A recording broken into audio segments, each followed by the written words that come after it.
All right, one last look at your traffic and weather for this ride-in on your Thursday morning.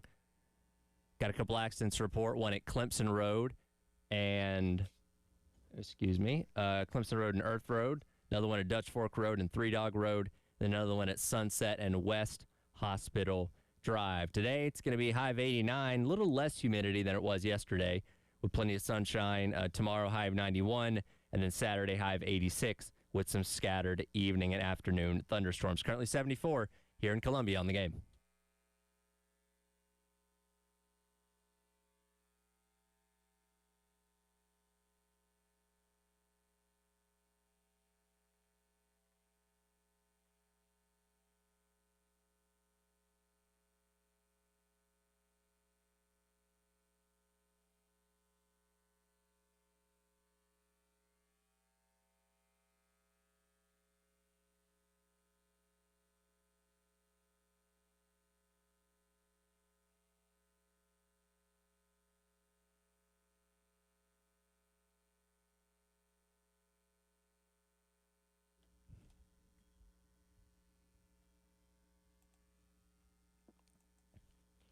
Oh, 9 o'clock on your Thursday morning. Welcome in Extra Point.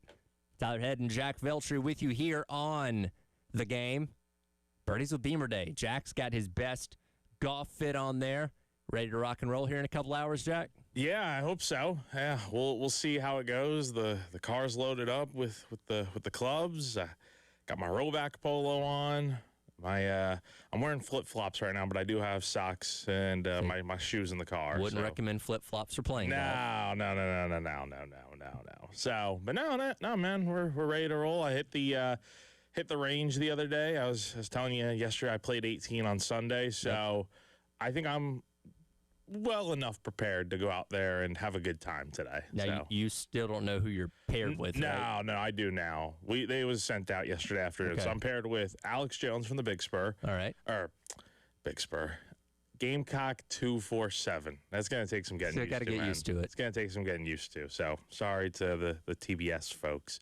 Also paired with Dylan Eskew from Gamecock Baseball, nice. As well as Noah Wise from Gamecock Baseball. So, it's the Gamecock baseball crew, and then, two good friends that are going out there and playing some golf today. I have no idea how good Eskew or Wise are, but I would assume me and Alex are not great. So, assuming we're all paired together, we must not be the best group, but time will tell. Well, hopefully you can at least have some fun. That's all that matters. Oh, yeah, that's the goal today, to have a good time out there. Hopefully the cart girls coming around with some drinks in the cooler out there, and I will definitely be needing it today. Yeah, you're gonna need it for sure. It's a hot one today. As I just read off the weather report today, high of 91, a lot of sunshine, not a lot of clouds either. So yeah, you're gonna be sweating. Nah, man, but it's always a good time out there, and it'll be a busy afternoon over there. We got golf at noon today over at Cobblestone, and then right afterwards it's hear from Shane Beamer, and I'm sure we'll all be looking forward to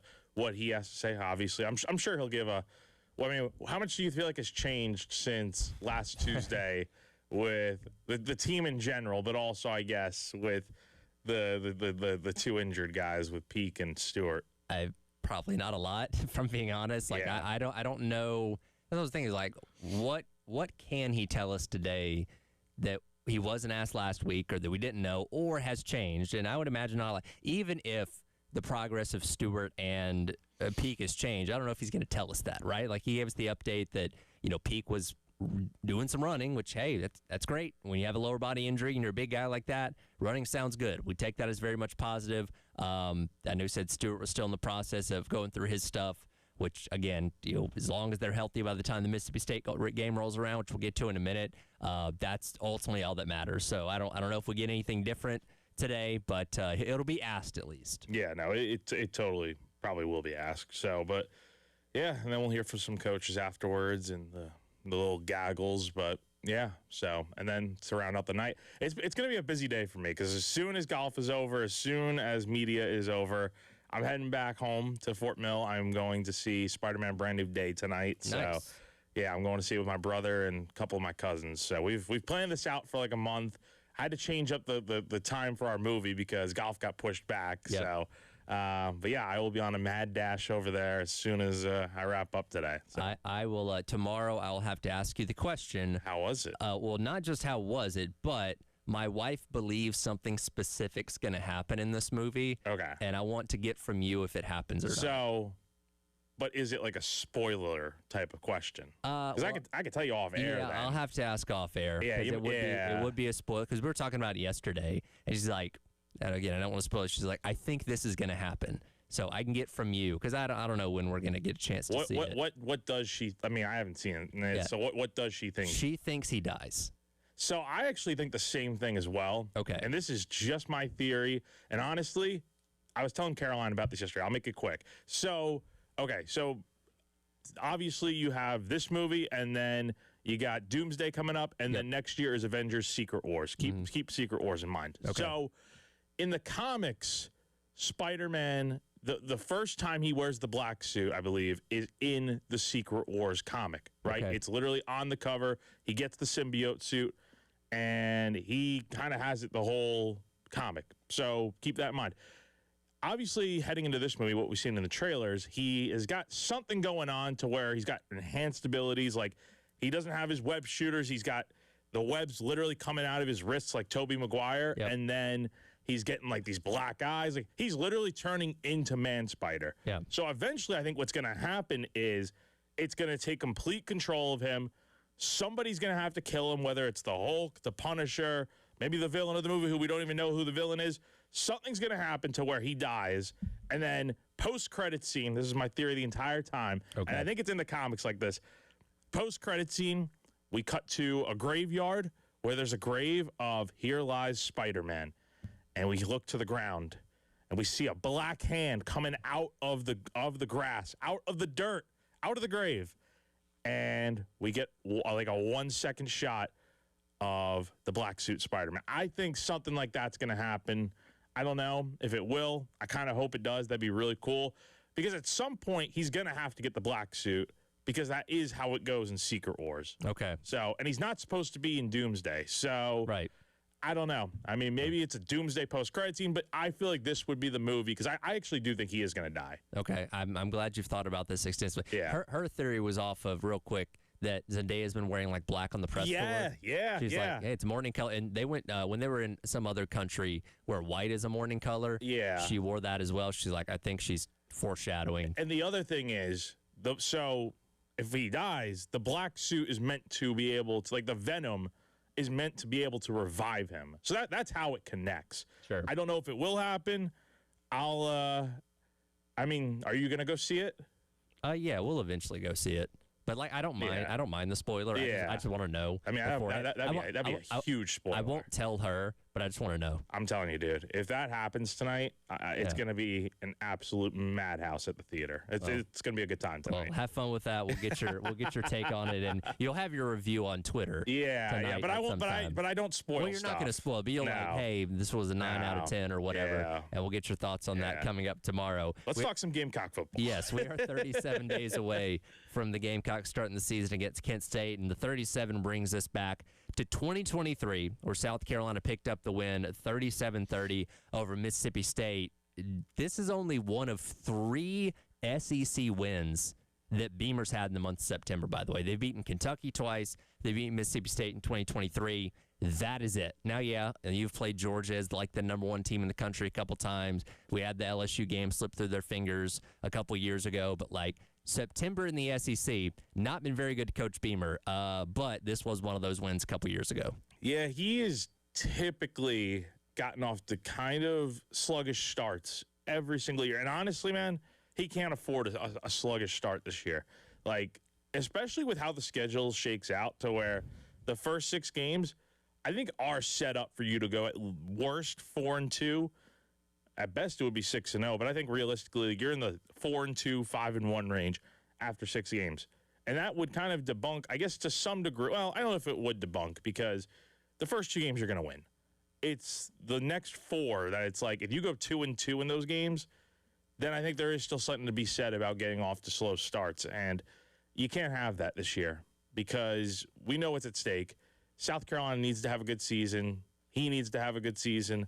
Otherwise, I don't know what's going to happen at the end of the year. You're putting your fate into the hands of people making decisions way above the pay grade. So that's where it becomes a little bit murky, a little bit tricky, because we don't know what is going through Jeremiah Donati's head of like what's a good season for Shane Beamer. So sure, and what keeps him around for 2027. So yeah, it's paramount that he gets off to a good start this year, especially knowing what comes up in the second half of the year, man. Like if this team is like 3-3 heading into the bye week, that Tennessee game becomes the most important game of the season for South Carolina right there, because that will definitely shift the tone one way or another.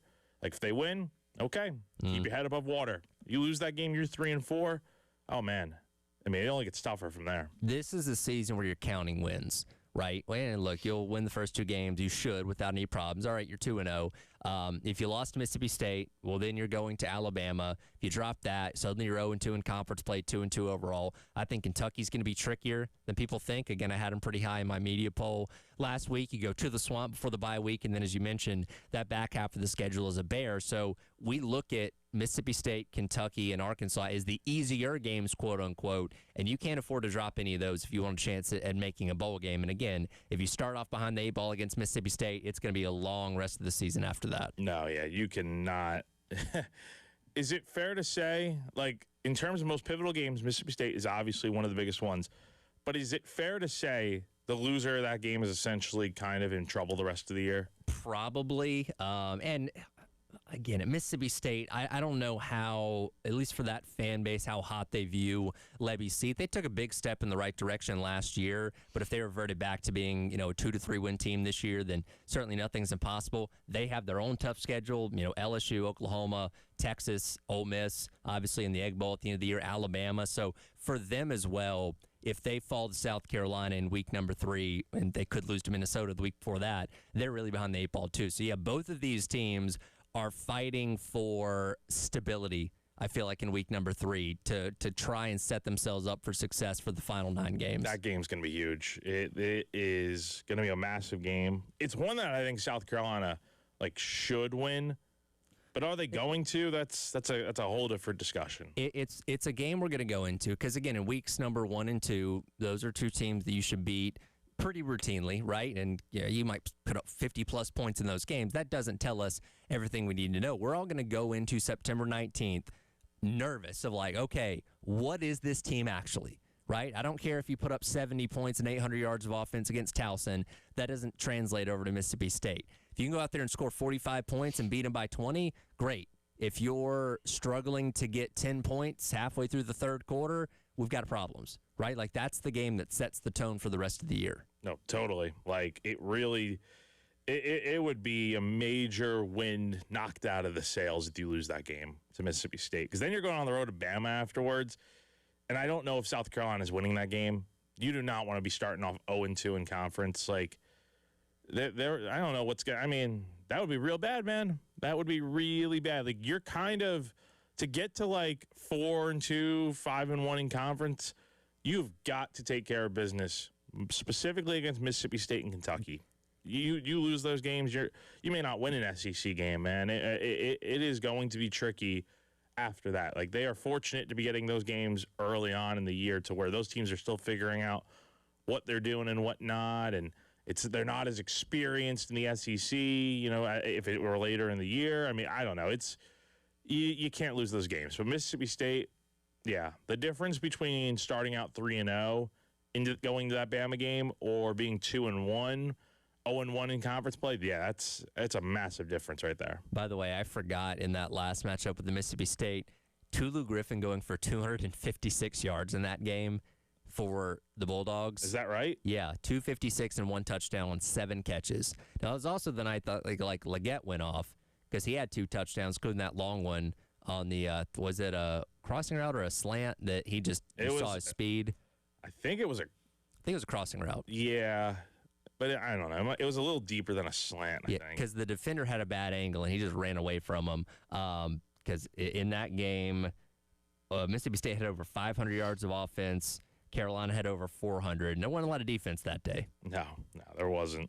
Yeah. So again, that's the last time Carolina saw Mississippi State, and hopefully you can get similar results in terms of winning in week number 3 that again set the tone for the rest of the year. We talked so much about the big 3, right? In Lenore Sellers, Dylan Stewart, and Nick Harbor. Who are the other guys that deserve a spotlight, and who might end up being the non-3 big MVP? We'll talk about that coming up next. It is The Extra Point. Tyler Head and Jack Feltry on your Thursday here on The Game.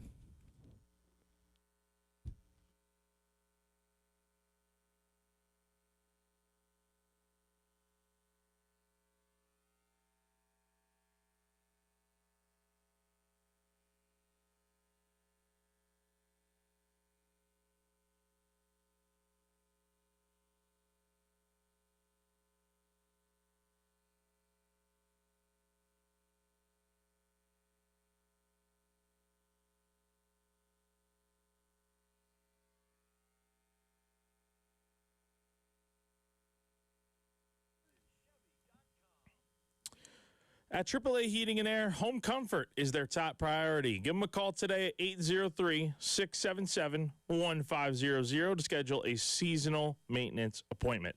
Let AAA Heating and Air's qualified technicians put your mind at ease with a thorough inspection of your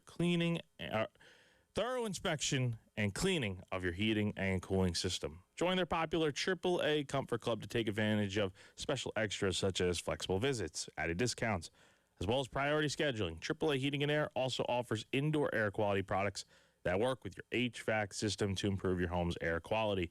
Cleaning the air eliminates common household odors, removes allergens, pollutants, and can even improve sleep and reduce the spread of some viruses. So go to callAAAtoday.com for more info. Again, call3astoday.com for more info. Tell them Jack from 107.5 The Game sent you on over.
All right, welcome back in. It is the Extra Point. Tyler Head and Jack Veltri with you here on your Thursday on the Game. Today from 12 until 6, we're going to be out at Birdies with Beamer out at Cobblestone broadcasting live. We'll obviously try and pull in some guests as we're hanging out there, and Coach Beamer will speak to all the assembled media at 4:15, which we'll cover or have for you here on the station as well, and hopefully maybe Jay and Terry can get him on for a couple minutes with them on their show too. So looking forward to that as, again, this is kind of the last hurrah before camp gets rolling next week, and then we're on the fast track to football season starting and figuring out what this team is going to be like. Jack, how many times this offseason do you think we've either said the phrase Big Three or alluded to Dylan Stewart, Lenore Sellers, and Nick Harbor as a collective group to some degree? A lot more often. I think this is really the first year we've kind of called them the Big Three. And I think they are, right? They're the three players that you talk about first when you talk about South Carolina. I can't tell you how many times I hear national, especially with the national folks, anytime South Carolina gets brought up with the national folks, it's always, what are Dylan Stewart, Lenore Sellers, and Nick Harbor going to do? So, yeah, I mean, that kind of sums it up right there. That might be the only three players that people the collective public could actually name. No, I would agree with you on that, and that's okay. That's fine, but there are other players on this team that if South Carolina is going to have any chance of being good this year, you can't just win with Lenore, Stewart, and Harbor. They all, I mean, well, Sellers didn't play amazing last year, but gave you chances at certain points. Harbor and Stewart were very good last year, and yet South Carolina only won 4 games, so obviously it takes more. It's a team sport. It takes more than just the three superstars of the team to go out there and do their thing to win games. And you wrote about this yesterday of like who are the other guys on this team that could step up and play really big roles this year outside of the Big Three. I want to kind of narrow it down because you got a lot of good options here. But if you're having to pick one, who is the non-Big Three MVP of this team? Who to you is kind of the leader in that category? Let me pull up my story, make sure. Let's see. I feel like, honestly, I'll look at the offense here. We've talked. He's been hyped up so much. I know he's hurt right now or working his way back. So whenever he is out there. He's running. We know that much. Yeah, he'll be the way he's talked about. I mean, look, we haven't seen him take a snap yet with South Carolina, but he's expected to be like the difference maker that could honestly get the ship rolling here with the offense. It's Jakarius Peak. If he's as good as people say he is, if he's really the top, one of the top 3 players that were available in the transfer portal this offseason that South Carolina landed, and he turns out to be a star, that's going to make the difference, I think, for this offense in 2026. I cannot tell you how poor this offensive line was last year and how that really – it affects everything in one way or another. And I had people replying to my story on Central, kind of like, none of this will matter if the offensive line is not any good, which I think is a totally fair point. Because if you don't have good protection for Lenore Sellers, he's going to have a tough time getting the football out. You're not going to be able to run the ball the way you want to. Everything starts and ends with how this offensive line performs. And having a really good player like Jakarius Peak at left tackle, who you hope lives up to the hype, that I think will make a big difference for South Carolina if he plays the way he's supposed to. I feel like every time we've done some kind of preview for something on offense, quarterback, running back room, whatever, it was like, well, if the offensive line can block, like that's always kind of the end point of it because it does truly start there because I don't care how good your quarterback or running backs are. If you don't have blocking for them or lanes for them to run through, they're only going to be so successful. And, you know, anytime you bring in like one of the top valued person at their position out of the transfer portal, that's obviously going to generate a lot of buzz and excitement. But because we're so starved for good offensive line play, because even in 24, it wasn't great, right? Sellers just made some magic happen with some of those Houdini type of plays, get himself out of trouble. We've been so starved for elite offensive line play. We're putting so much hope and faith that Jakarius Peak is going to be the straw that stirs the drink of this offensive line being better. Now, there's 4 other guys still have to go out there and do their job, but we are hoping at least that Peak is the spark for making that happen. So do you kind of agree that he's like like they could have a core four essentially, right? Yeah. You add one more guy to the mix. Like is it Peak or is it somebody else? And by the way, all the people you wrote about here are very strong candidates for this. I agree. To be different, I've beaten the drum for Gabriel Brown-Ludindi a lot this offseason because I think he was kind of one of the unsung heroes of last year's team, even though they went 4-8. When he was out there on the field, he made a difference. Now, again, he got nicked up a lot, which has been a problem for him his entire career, so he does need to stay healthy. Very solid candidate there. I also throw in like a J.R. Johnson because, for one, we talk about this linebacker core being more experienced, all 3 of your starters coming back, and that hopefully translates to a really solid group like you had a couple years ago in 2024. And, like, the flashes we saw from J.R. Johnson last year, the Virginia Tech game to start the season was like, wow, this dude's really bursting onto the scene. And he had his ups and downs as the year went along, but I think the skill set and ability of him is really high because we've been talking about him for years since he's been on campus. If he can take steps forward overall with his game, I think he could be in for a really explosive season. No, he totally could. I think he's someone that, and I wrote about it in the story, is it possible he gets to 100 tackles this year?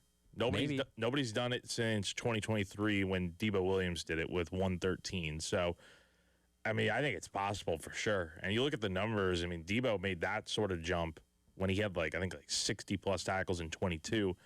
And then in 23, it was just exploded, like doubled his number. So, I think it's possible for sure. I mean, when you look at offense, I think it's Peak. Defense, I would agree that I would say it's probably J.R. Johnson. Just because he's also the most experienced in that linebacker room from a standpoint of he's been at South Carolina. This is his third year now. He showed flashes last year. Can he put it all together for a full season? Like, if he could play the way he did in that Tech game to open the year last year, like 9 times out of 10 throughout the season, he'll far exceed expectations. I think you can also make a case as well for, if you want to go multifacets of the game here, for Vakari Swain, who we believe is going to have a strong season at corner, going in line with the many defensive backs that have performed well under Torian Gray, and he gives you a lot in the return game as well. Now, expect him to go out there and score 3 touchdowns on punt returns. That's asking a lot because those things just don't happen at a high clip in today's world of football, but in the return game, flipping field position, getting 25-yard returns every now and then and really being critical in that fast of the game, he can help you out in a ton of ways, and I think he can make a strong case for that as well. He totally could. I think, here's the thing, somebody from special teams you probably want to put in the mix. I didn't put any special teams guys in there. You could easily argue it should be a kicker, but I look at it from like a more specific like player standpoint. We don't know who the starting kicker is going to be yet. Swain could be a game changer, but I don't think you can, as good as he is in the return game, I don't think you can always bank on him. Like, it wasn't realistic when he had the 3 touchdowns on punt returns in the first 2 games of the year. It wasn't going to be realistic that he could do that every single game. Right? When I'm looking at it, writing out that list, I'm looking at it from the standpoint of who can make a difference every single game, because every game matters for South Carolina this year, right? Like, we are looking at that win total at the end of the year and, like, is that good enough for things to continue to stay afloat and stay the same heading into 2027. So, Swain's a very good player. I thought about putting him on the list. He definitely is a difference maker for South Carolina.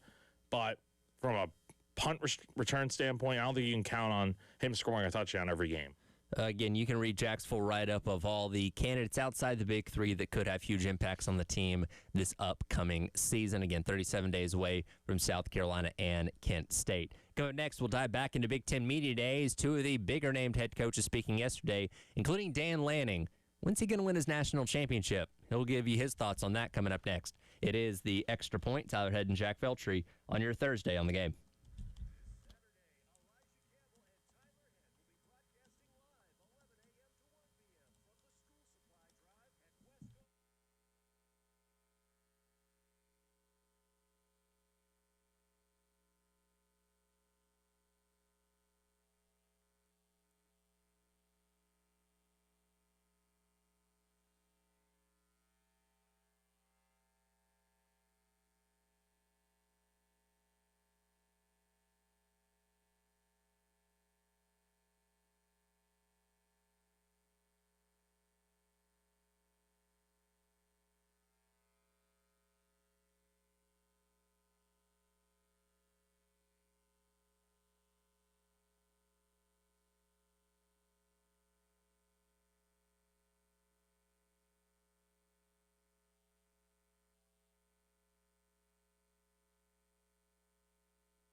Yeah, great question. You know, obviously it's a tough league. I think that speaks volumes about our league, especially when you're talking about repeat games within our league. We got some unbelievable coaches, great teams, and there's a lot of things we've studied with ourselves in this offseason. Sometimes the ball's got to bounce the right way.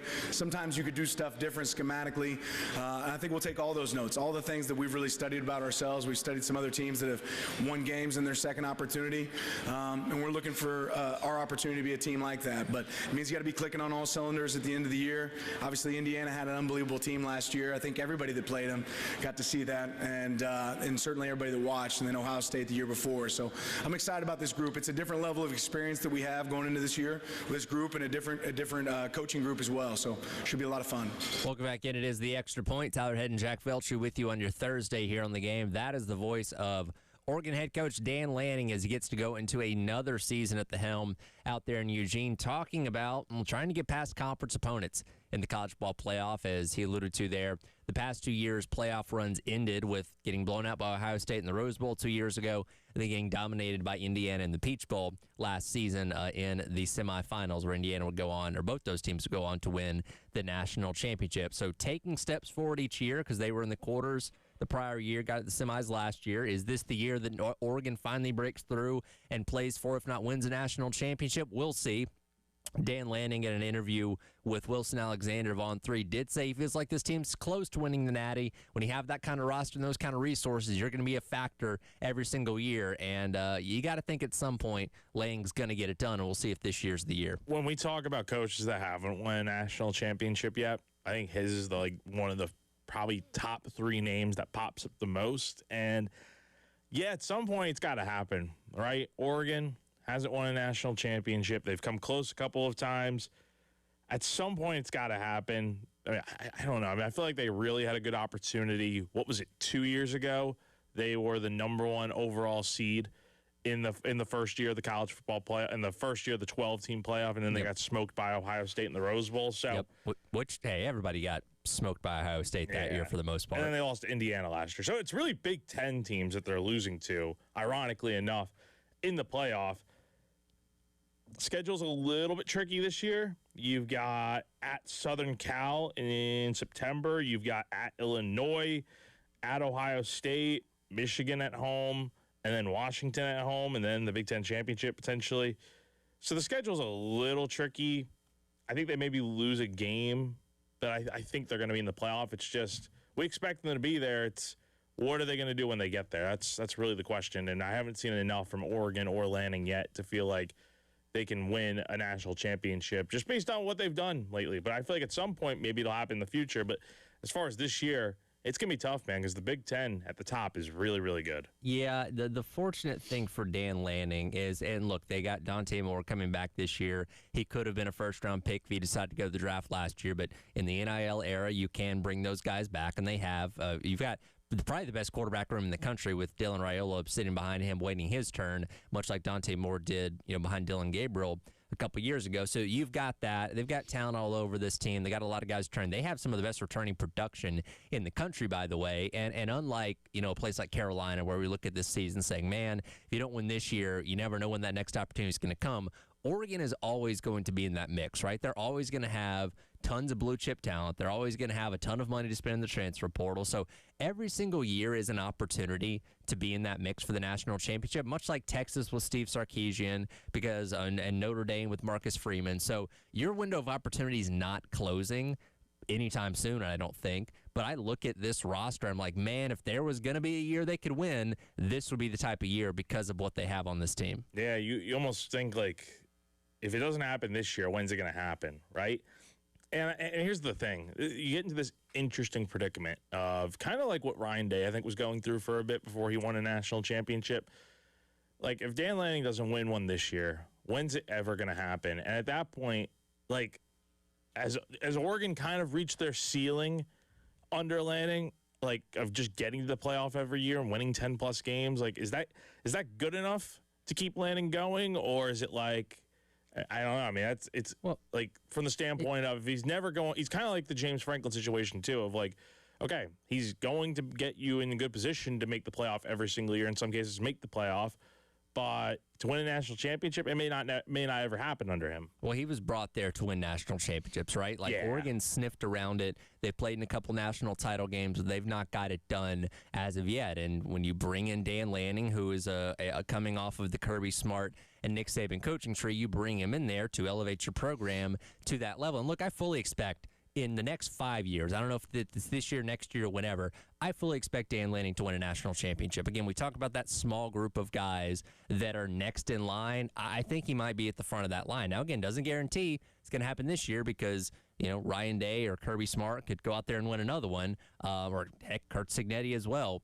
So you do have to go through those teams to some degree to get there, two of which are in your own conference, obviously. But, no, I would be pleasantly shocked if by the time we're in 2030, 2031, Dan Lanning hasn't won a national championship at Oregon yet. I would probably agree. I think it's probably only a matter of time, but you got to feel like if they don't get it this year, when is it happening? Because they have a really good team this season. Yeah, and like you said, tough schedule. They go to Ohio State, got Michigan right after that, which and I think Kyle Whittingham speaks today, so we'll maybe dive into Michigan a little bit more coming up tomorrow. Are we not giving Michigan enough credit?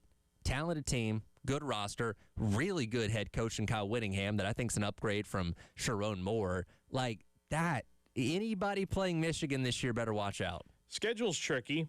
You got Oklahoma, week 2. That's going to tell us a lot about this team. You got Iowa coming to you. You got Penn State at home, Indiana at home.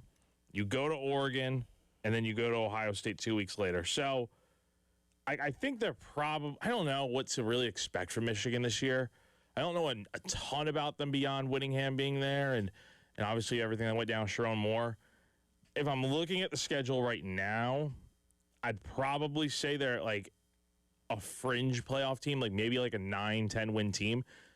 I don't know if they get in with 9 wins with that's like – it depends on who they beat. The schedule is tricky. So like if they did have a win over Ohio State, maybe a win over like – Indiana and Oklahoma or something, and they somehow went 9-3 or 10-2. I think they get into the playoff, but yeah, I don't know what to anticipate with this team.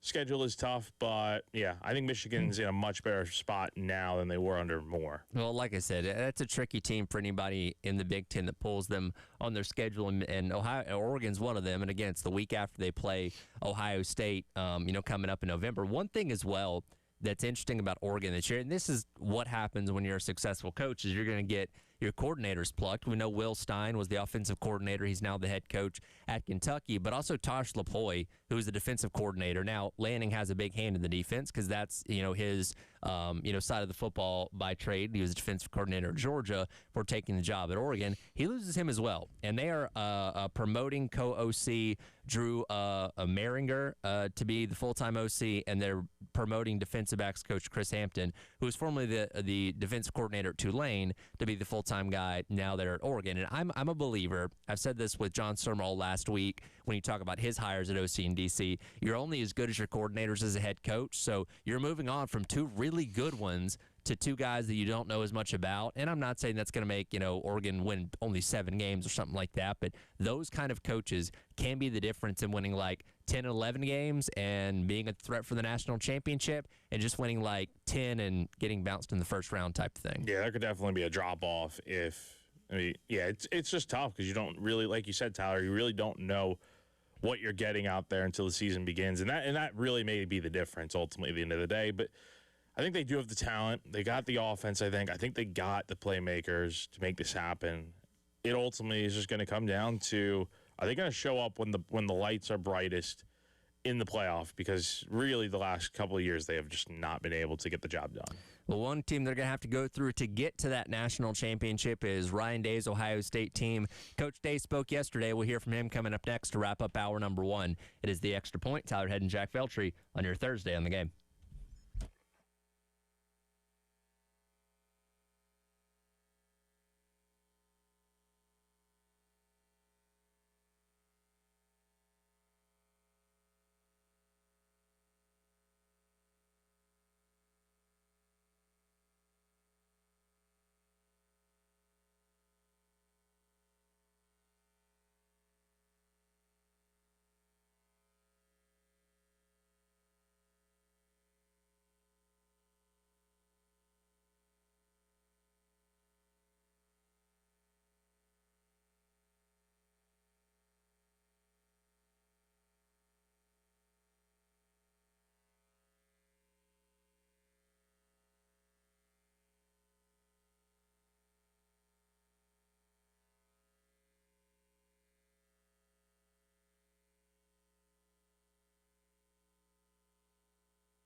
everybody should have the approach they want to prove themselves every day, and we say that all the time. If you start proving yourself, then you're going to stop to improve. And so we have to have that approach every day at practice, and we got to get better fast, and then figure out where the journey of this team goes, because every year is different. So I'd like to sit here and tell you that last year, is similar to this year because of X, Y, and Z, and that'll be the solution. That's not the same because it's a different group of guys, but there are things in place that we've identified that we always want to improve on. Welcome back in. Extra Point. Tyler Head, Jack Felcher, wrapping up hour number 1 here on your Thursday on the Game. That the voice of Ohio State head coach Ryan Day as they head into the 2026 season, once again being looked at as the national championship favorites as they came up just short of playing for another title a year ago with that loss in the Cotton Bowl in the semifinals. Or excuse me, that was the that was quarterfinals, against Miami last year in the college ball playoff. It all kind of runs together at this point. But despite the fact of their early exit last year against the team that would go on to play for and come up short of winning the national championship in Miami, no surprise once again that Ohio State is the favorite going to this year per most odds makers. And, you can really look at the same thing we kind of said with Oregon. Every single year, they're going to have a ton of talent, bunch of 4- and 5-star blue chip guys. They're coached well, like Ryan Day. Yeah, he was kind of born on third base when he was handed the keys that, Urban Meyer left behind, but he's kept it on track and he's won a national championship now. This is a team that their window's not going to be closing anytime soon either. And if you had to make a safe bet every offseason of one team that's probably going to win the national championship, Ohio State's never a bad team to pick. No, it's never a bad thing to pick those guys to win it all. And look, they're going to have to do it the tough way this year for sure. There's a lot of good competition on their schedule, but, I think Ohio State probably ends up going 11-1 or 12-0. At Texas, at Iowa, home versus Illinois in between that, at Indiana, at Southern Cal, right after that, the week after, home versus Oregon, at Nebraska late in the year. That could be a little bit tricky, and then home versus Michigan. So if they go 11-1, 12-0 through that schedule, yeah, I think they'd be the odds-on favorite to win the title heading into the postseason there. But yeah, I expect them to be nothing short of really good because that's what they've always been in my lifetime. Can Jeremiah Smith win the Heisman? Him more than any wide receiver, yes. I don't know what they have around him, but it always seems like Ohio State just has really good receivers to complement players of that talent with Smith. So, because it's different, I think it's just different to where, Smith is going to get covered up a lot, but you're going to have other guys in that offense that are going to be really, really good. So I think there's always a chance. It would take a historic type of year though, because two receivers have ever won the Heisman: Devontae Smith and Desmond Howard. And Desmond Howard played. Yeah, he played multiple positions. Yeah, so that helped. That helped. But by the way, Devontae Smith might be my favorite Heisman Trophy winner because his numbers that year were what he did stupid. And that's what I think it would take. So I'm going to say no. Does he have a chance? Sure. I think he would. Didn't he get to New York one year recently? It's possible that he ends up in New York. But do I think he wins it? No, not this year. I don't think so. It just has always been a quarterback award. Yeah, and look, Julian Sayen's also going to be in that mix for the Heisman Trophy as well, who would be throwing him all those touchdown passes and yards and all that kind of stuff. It is interesting. So they lose Carnell Tate to the NFL, who is a really good wide receiver as well for them. They also add in a 5-star in Chris Henry, 6'5", who kind of could be that next dude for them once Jeremiah Smith moves on to the NFL. But I'm expecting monster numbers from Smith this year, and we'll see. I mean, I think if he's around, I don't know, because you'd be awarded it after your 13th game, which would be the conference championship if they play there. If you're in that 14 to 1,500 range yards wise, and he's averaging about 13 touchdowns a season in his 2 years at Ohio State. If you're around 15 or 16 touchdowns and 14 or 1,500 yards, I think you're hard to deny at that point. Again, you might have both him and Julian Sayen on the stage in New York because Sayen would have stupid numbers to kind of back that up as well in terms of throwing to Jeremiah Smith. But I don't know. I think I'm kind of rooting for it, because he has been such a great wide receiver in college football, and you don't know when you're going to see a dude like that again play at that position. But we'll see. All right, so let's go back to his numbers. So last year, 87 catches, 1,200 yards, 12 touchdowns, really good numbers, top 10 in all those three categories right there. Devontae Smith, you mentioned him winning the Heisman in 2020 during that COVID season, and that was in less games. 10 games. By the way. Well, I guess 11. 11 with the SEC championship. 117 catches, 1,856 yards, a ridiculous 23 touchdowns. He unequivocally deserved to win the Heisman Trophy there. I think it's going to take something similar probably. I would say probably in the neighborhood of, I think he's got to get close to 20 touchdowns.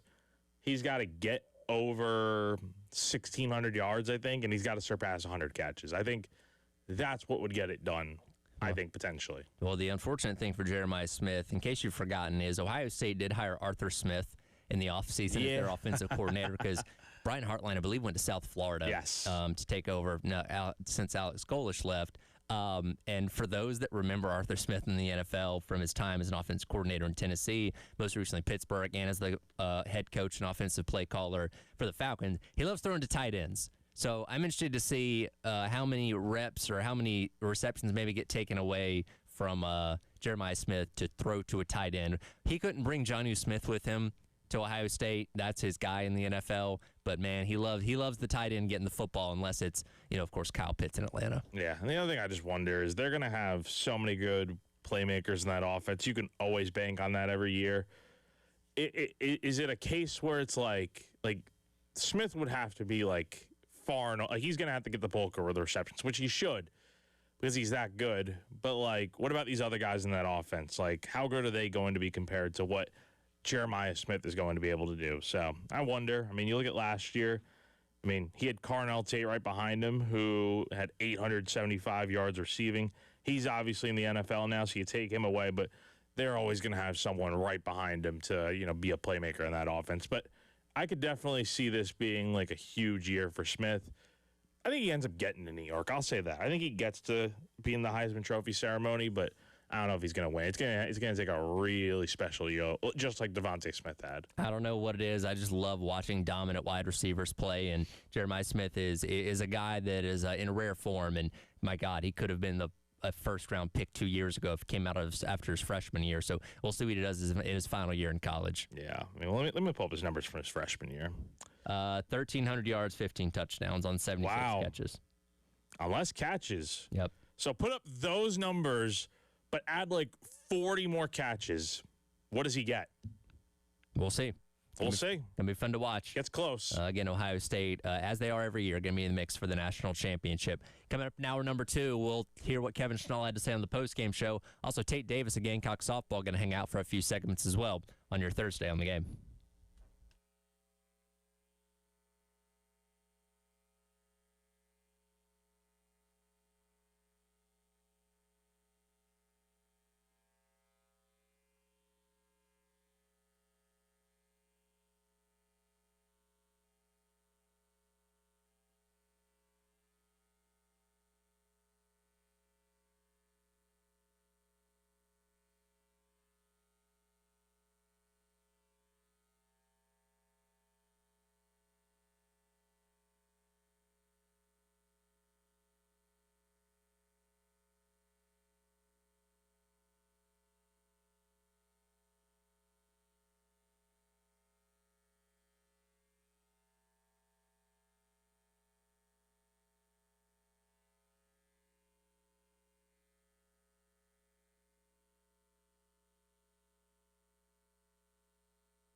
All right, welcome back in. It is the Garner Trust Hour, presented by Krantz Cooling, Heating, and Plumbing. It's our head Jack Veltri along with you here. Wes Mitchell hopping in with us at 10:15, and we'll be joined by Tay Davis of Gamecock Softball. Talk to her for a couple segments as well. See how things are going with her as the summer comes to a close. School starts back, and, of course, Astor Chastain Woodard will go into year number 3 as the head coach here at her alma mater at South Carolina. Speaking of Diamond Sports, by the way, Jack, we're counting down football season starting in 37 days. 204 days until Kevin Schnall coaches his first game at South Carolina on February 19th because the Super Bowl's on the Valentine's weekend. I'm assuming that's why college baseball season got pushed back a week. But, 204 days until we see Schnall actually act as head coach here. So February 19th, is that I believe that's what I've heard. Okay, yeah, I saw he was also on another show, and he mentioned, they're playing Towson, I think. Okay. So I don't know if that's, I don't know. We don't know the schedule yet. Yeah, we won't get the schedule for a couple more months, probably. It is interesting, though. Push the season back a week, which honestly, it starts way too early to begin with because, you're playing in the 40-degree freezing cold. teams up north can't even play in their home ballparks until, April, basically, because of how cold it is. But yeah, Friday, February 19th is opening day, and that's why the Michigans of the world, they go out and play in Arizona or in Texas at the Globe Life thing and all that kind of stuff. No, it just makes a lot of sense. But it'll be here before you know it, man. Fall practice will probably get going here within I don't know if he revealed that yesterday. I was listening, I didn't hear it, but fall practice probably gets going sometime in September, early October, and then after that, as soon as the New Year's over, it'll be preseason workouts for the team. So it'll be here before you know it. And he was on the post-game show with Jay and Terry yesterday, and we'll get into some of his comments about the team itself and looking ahead to this upcoming season in a second. One thing that really stood out to me was one of the first questions they asked him about the process of going from Coastal to coming here, and he really got into talking about, the house they had out in Conway, right? He said, hey, it'd been our dream. We were saving up, wanted to build our own house, and we did it. And he said that was one of the hardest things he had to do was leave that house that they put so much time, money, and love into building out there to take what is obviously a better job here at South Carolina, in the SEC. But you could tell the emotional connection that we knew he had to Coastal, but hearing him talk about it from the standpoint of that home was just a kind of another layer of Kevin Schnall that I don't think we had heard about yet. Yeah, no, it's definitely tough for him to have to leave there. But the other thing that I heard from that conversation yesterday was just kind of, I'm paraphrasing here, it's just look, if South Carolina offers, that's too good of an opportunity to turn down, right? And the offer did come, and it's he'd be crazy to turn down an SEC opportunity, which, of course, he did last year with the Tennessee job when Tony Vitello left for the Giants. So something about that South Carolina job just sticks out. The way he talks about it, he's made it clear, he feels like this thing is not that far off from being where they want to be, getting South Carolina back to what it used to be. And he clarified that a little bit more where he said, I don't like to refer to it as a rebuild, just a recharge. We don't call it a rebuild. We're calling it a recharge, re-energize.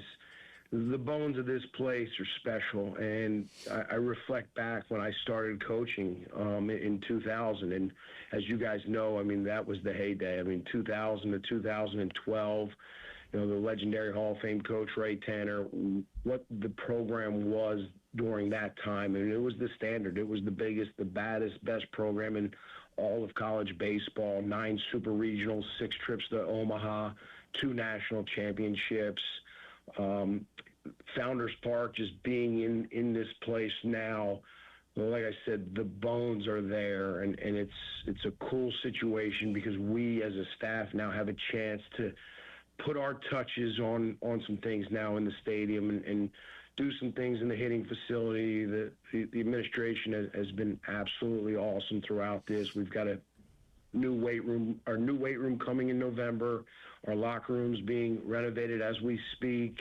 And the whole staff, a big shout out has to go to the facility and our maintenance staff. I feel like they've been here for 30 straight days ever since we've got on campus, and these guys have worked tirelessly to put up shelving and just to do some little things to make the place more efficient for our guys when they return. And, you know, is that a little coach speaky? Sure, but he's not wrong in what he said, that, like, there's a lot of bones here that can get this thing back on track relatively quickly. When you say rebuild, and look, Maneri didn't say it was rebuild either when he took over 2 years ago, because it wasn't at that point in time. He certainly took it a few steps back to where Schnall has more work to do than he did back in the summer of 2024. But, you know, nobody would be shocked, right, if Carolina got themselves back on track and they did go to Omaha in year number one. That's lofty expectations. That's a hard thing to do. But, like, the standard of this program, everybody like, oh, okay, well, Schnall just got him back on track, right? Like, it's not something like, well,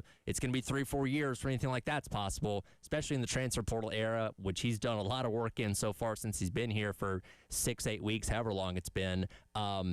He is right to a degree that it is not a complete teardown rebuild. It is something you just have to re-energize a little bit. And it's a completely different team. So it'd be one thing if it were the old days and you're hanging on to all these guys that were Maneri's leftovers and you're just working with what you got. But no, I mean, you're able to make it what you want, to where he's brought in his coastal guys. A lot of guys from Wake Forest are coming in here to follow Bill Salento. There are players from all over the country coming to play here. The question isn't so much, like, I think they have the talent for sure. That is not the issue here. The question for me is, and this will be a big thing going into the fall and into the preseason, is how is that group going to come together? What is that chemistry going to be like? Can they play well together? What's that going to be? And if they do, yeah, that's going to really solidify that this can be a good group, because, like I said, they have the talent, but you can't win without having the good chemistry that a team needs to have. Well, what about the offensive identity? That's something that this team has really lacked in a lot of ways the past couple of years. He was asked about that to clarify his identity on offense and what we can expect out of this team coming up next year. Listen, we want to hit home runs. I mean, small ball is not small ball. We want to be able to create an offense that can win in multiple ways. If we're facing a Friday night arm, if we're playing in a massive park, if we're playing on a rainy day, we're going to try to create a dynamic offense that can win multiple ways. If a team isn't going to be prepared to hold on the running game and control the running game, we're going to be able to steal bases. If a team can't handle the inside game, we're going to short game. We're going to try to have run scorers and run producers. We're going to have a lineup that is obsessed with getting on first base. And then, ultimately, we're going to be able to do all the little things that matters, because it's all about scoring runs, and that starts with getting guys on base and understanding the value of getting on base, and part of that is also driving up pitch count. But our philosophy and our goal is we want our opponents to walk out of Founders Park thinking to themselves, wow, they just dominated us. The University of South Carolina just dominated us in every facet of the game. Their pitchers attacked the zone. Their pitchers controlled the running game. Defensively, they made unbelievable decisions. They never give you free bases. They make every play. To beat the University of South Carolina, you're going to have to beat them, because they're not going to beat themselves. Couple things. For one, it's just good to hear a specific outlined identity of what you're trying to do on offense. And yeah, they said they're going to try and be great in multiple ways. We'll see if they can. That's easier said than done, obviously. But the little nugget in there about being obsessed about getting on first base, I still don't quite wrap my head around what Maneri's philosophy was against walks. But it was clear he and Miney Lee butted heads on that, because as soon as Miney Lee took over, he kept talking about free 90s, free 90s, free 90s.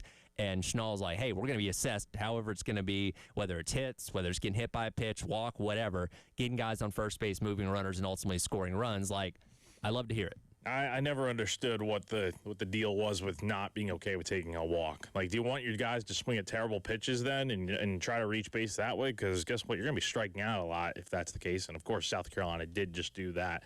So I never understood. I agree with you on that. I never understood what the problem was. And then when you bring it up, it's like, no, he tries to, make sure, like, that claim, like, it wasn't true or whatever. Like, it was taken out of context or something. Like no, like, he definitely said that multiple times that, he doesn't like to take walks. Like, he likes to earn walks or something like that. Yeah. So I hate when people hand me free money. You know what I mean? Like, yeah. I can't stand it when people give me things for free. Exactly. So I don't. Sure, why not? Yeah, like what? How do you expect to win games with solo home runs? No, like, you want guys on base. Which also South Carolina didn't hit a ton of home runs under Palmineri. So Also didn't hit well with guys on base either. No idea what their offensive philosophy was under him, but it stunk. So yeah, I like what I'm hearing from Schnall. It's all good things. All of this is good stuff, right? Yeah. But games need to be played. We need to see this team with our own eyes. We'll get a decent idea of like what it's going to look like when they go out here in the fall.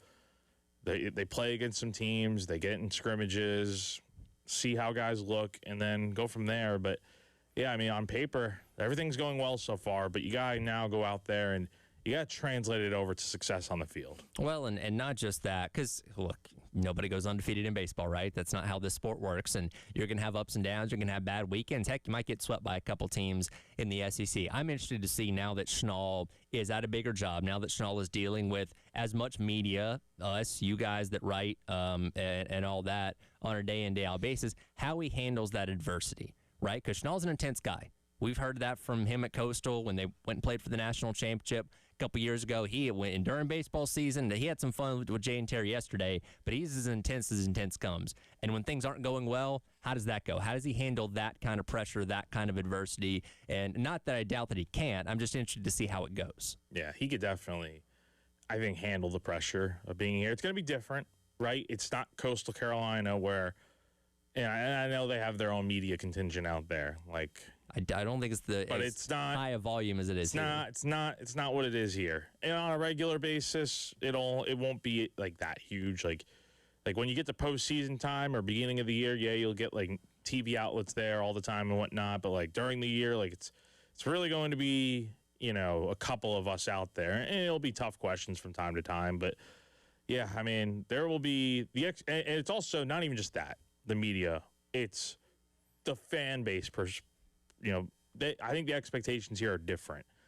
And in a way where it's like, it's different than before because it's like South Carolina fans are tired of the losing. And they expect like this thing is going to get turned around, I think realistically, like within the next year or two, right? Like hopefully this year they're able to go out here and win a lot of games. But yeah, I mean, you don't want to, the last thing you want is this fan base to get restless. First, you got to get them out of their apathetic stage. You got to show that like, hey, this is not Palmineri anymore. This is Kevin Schnall, and this is a different era of Gamecock baseball. And then you got to figure out, okay, how are we going to win games consistently, and how are we getting fans back in the ballpark? That it goes hand in hand. Is it fair to say? Yeah, I'm glad you brought that point up. You have to teach or remind Gamecock baseball fans how to love baseball again. Yeah, because they've not loved it in the past couple of years. No, totally. Rightfully so. Yeah, you gotta. The way to really get these fans back into it, I think, is that non-conference series against Clemson. You're going to play your Towsons and your whoever's of the world, your Jimmies and Joes. When you play Clemson, you got to go out there. That's an early statement series for South Carolina to get people back interested in this program and be like, okay, they go out there and win a series against Clemson, you feel pretty good heading into SEC play 2 weeks later.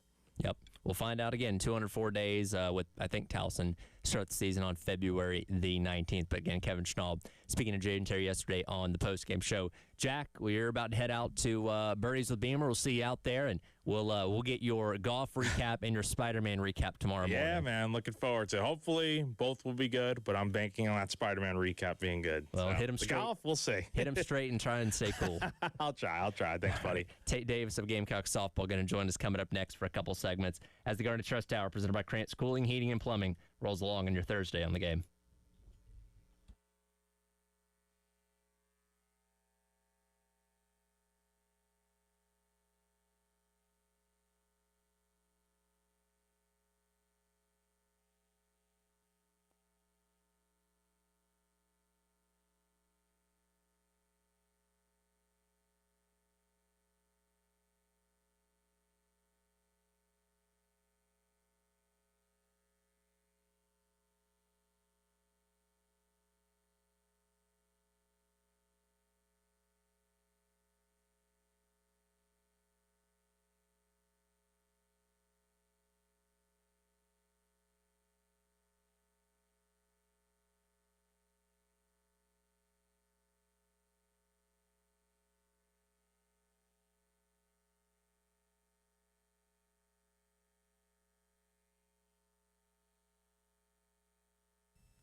All right, everybody, let's tell you about our friends over at Krantz Cooling, Heating, and Plumbing. As always, the presenting sponsor of the Garnet Trust Hour on Tuesdays and Thursdays here on the game. Krantz Cooling and Heating has been providing great HVAC services to Midlands residents and businesses since 1983. And now that same great service that you're accustomed to for your heating and your air conditioning now applies to the plumbing line. You can hit them up at 803-672-3224. You can also go to their website at krantzcooling.com. That's Krantz, cooling with a K.com. You can text them directly from their website. Let them know about what HVAC issues you're seeing at your home or business, what plumbing problems you're having. They'll schedule an appointment, come out, take care of it. Shout out to Justin Krantz, the general manager there. They do an incredible job. They've been out to my home in Wes's. Let them come out to yours. krantzcooling.com.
All right, welcome back in. It is the Garnet Trust Hour presented by Krantz Cooling, Heating, and Plumbing.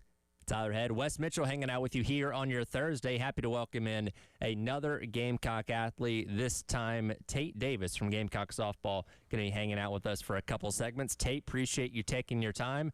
How you doing today? Good. Thank you for having me. I'm super excited to be on the show. Well, Wes and I like to joke a lot. I think we've had just about everybody on the team in here at this point, so I think you're one of the last few we've got to check off the list. Yeah, I'm excited to be here. I've been waiting to get in. We've kind of talked back and forth about trying to get me on the show, and finally got to do it this summer. So yeah, glad we were able to make it happen here, Tate. And I want to talk, first of all, we always talk about everybody's kind of individual journey to get here to South Carolina. Especially these days, there's a lot of unique paths. For you, you are a transfer, but you're from the state of South Carolina. What, Pride of Greer, South Carolina? Yes, is that sir. Right? And I also understand, like, your parents didn't they go to school here or law school or something? You've got ties here, so I guess, do you want to tell everybody listening kind of about your background and how you chose the Gamecocks out of the portal? yeah, for sure. You know, everybody tells me they're like, you're a transfer, all this, but honestly, at this point, it doesn't even feel like I'm a transfer. It felt like I've been here since the beginning, and, you know, that I was really meant to be here. You know, I'm from Greer, South Carolina, like you said. My whole family, Gamecock fans. I was kind of in Tiger Town a little bit growing up, so I always got crap for that at school, you know, being a Gamecock fan. My brother's huge Gamecock fans. My parents, both parents went to law school here. My dad ran track at Furman beforehand, and my mom was a swimmer at Ohio.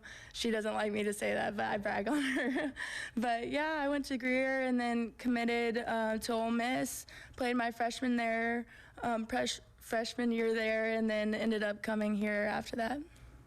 How fun is it, like, not just playing at Ole Miss, but like being a student out there? Seems like a pretty unique place, football games and all that kind of stuff. What was your experience like in Oxford? Yeah, Oxford is a really cool place. It's really special. I really enjoyed the school. The main difference coming here from school to school is definitely the campus. Ole Miss, it has a small town feel a little bit. You can walk everywhere, so that's really nice. But Columbia, there's a lot to do. It's really fun. You know, the only downside is getting stuck by trains a lot.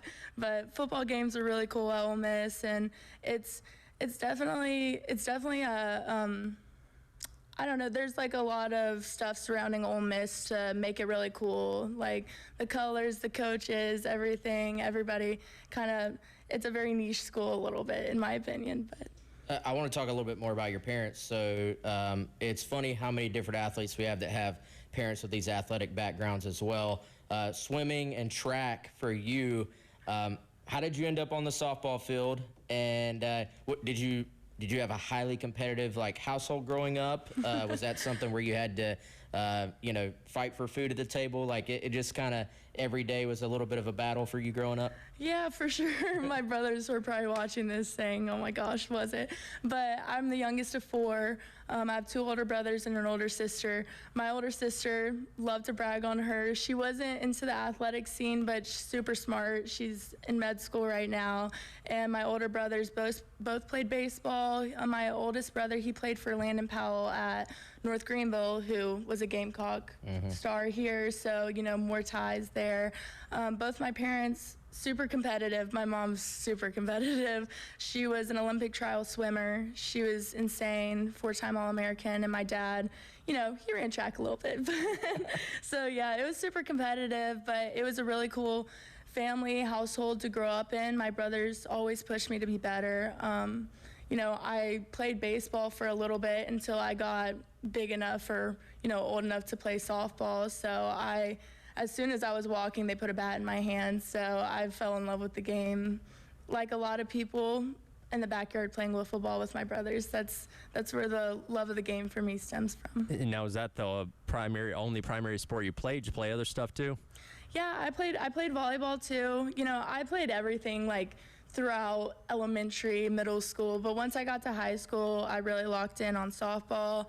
I played volleyball. It's a lot of fun. I was telling Wes that I love watching the volleyball team here. They're super upbeat, and it's a lot of fun to watch, but I had Tommy John surgery sophomore year of high school, so I did take a step back from volleyball, and then just focused on getting healthy, get back to play softball, get recruited, and then I ended up coming back my senior year of high school to play volleyball. Now we hear about Tommy John all the time in baseball, and if you're a pitcher, like you've had Tommy John, it seems like it's so common. I don't feel like I've heard about it as much in softball. Is it common at all, or what? And was it related to volleyball? Was it related to softball? Do you know why you had to have it, or? Yeah, so I was 15 playing in Colorado, one of the biggest travel ball tournaments for softball, and it was just a routine ground ball. As soon as I threw it, my elbow popped, and I was like, that doesn't sound good. So I ended up playing the rest of the tournament. I thought I was fine, but I just hit because my arm was hurting and got the MRI, and it was fully torn. So they didn't take it out of my wrist. They took part of my hamstring out to reconstruct my arm. But I did rehab with a lot of baseball players. It just, not only is it not super common for softball, the age I had it at was super young. And, it was definitely some adversity facing in high school, and, getting injured, that kind of injury that young, right. It takes a lot to get back. And I'm glad it happened then and not now. And, it prepared me for stuff in the future. But yeah, it's definitely not as common. Everybody always kind of looks at me odd when I say I had it. Gamecock softball's Tate Davis hanging out with us here on the Garnet Trust Hour. Can you feel a difference in either your elbow or hamstring or both after that happens, or does it just kind of go back to normal? For a while, it felt, it took a while. It took me a year to be fully ready to go. And that was leading into my junior year, which was recruitment. So I was trying to feel as normal as possible. But looking back now, I forget I even had it. It feels completely normal, but it did take a while. It felt super weird. Just, I had to relearn how to open and close my arms. So it definitely takes a while to get used to. Now you're decked out in your Nike gear. I know you guys probably just got that in the last few weeks. How's that been? What was the excitement level? Ole Miss, Nike school as well. So you were Under Armour last year, and not there's anything wrong with them, but what has it been like to get your Nike gear? Oh, it's so exciting. We've all been, bugging our equipment manager, hey, when are we getting our stuff? So it's been super exciting. They set this out in the lockers probably a couple days ago, so I was the first one in there trying stuff on. I'm really excited. We haven't seen our uniforms yet, so there's a lot of hype surrounding it. Coach Ash plays it very close to the chest, so she's holding out on you. Yes, I've tried to. I've worked a lot of camps this summer, so every time she's around, I'm like, so you want to show me those uniforms? But no, she hasn't showed me anything yet. But I'm super excited. Well, do you know when you guys will get? Have they hinted when you'll get to see them, or you have no idea? I mean, I know that we'll have media day at some point, but no, they've played it super close. I don't even know how many uniforms we have. I don't know what they look like, what we're gonna have. So I'm super excited to figure it out. But yeah, she likes a surprise. So it's cool because we have a while till season, so it gives us something to look forward to too. But yeah, getting just the normal walking around gear is good enough for me right now. As far as, because every sport's different, as far as the actual uniform, can you feel a difference in the branding? I'm not sure how many different brands you've worn over your softball career. Can you feel a difference from like an Under Armour to a Nike to an Adidas or something like that? Yeah, I haven't been Adidas, but I have been college Nike and Under Armour. I just think that Nike does a really good job with women's apparel. They fit us very well. Not that there was anything wrong with Under Armour. I just think the material of Nike is different. It's thinner, and it feels like you can move around super well, makes you feel like an athlete. So I think the material is super breathable, and in the past, my jerseys, you can't see it, but there's like a bunch of little holes in the back of the jersey, so you can actually, it's breathable too. So it's really nice material, and I'm really comfortable in it. One of many reasons to be excited about the Nike switch for South Carolina. We'll have more with Tate Davis coming up on the other side as the Garnet Trust Hour, presented by Krantz Cooling, Heating, and Plumbing, rolls along on your Thursday on the Game.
All right, welcome back in. It is the Garnet Trust Hour presented by Krantz Cooling, Heating, and Plumbing. Tyra Head, Wes Mitchell, hanging out with Tate Davis of Gamecock Softball for a few more minutes here on your Thursday on the game. We talked in that last segment about you spending your freshman year at Ole Miss, you know, being from the state of South Carolina, obviously very aware of what was happening at this program. Not sure how well you knew or about Ashley Chastain Woodard, but were you looking at what she was doing in year number one, and when the opportunity came to go in the portal saying, hey, I want to come be a part of that for year number two? Yeah, for sure. The first memory I have of Coach Ash is actually seeing an interview of when she was coming in and just talking about the talent in South Carolina and how important it is to represent your state and just recruiting the girls who are from South Carolina, keeping them in South Carolina, and that means something to me.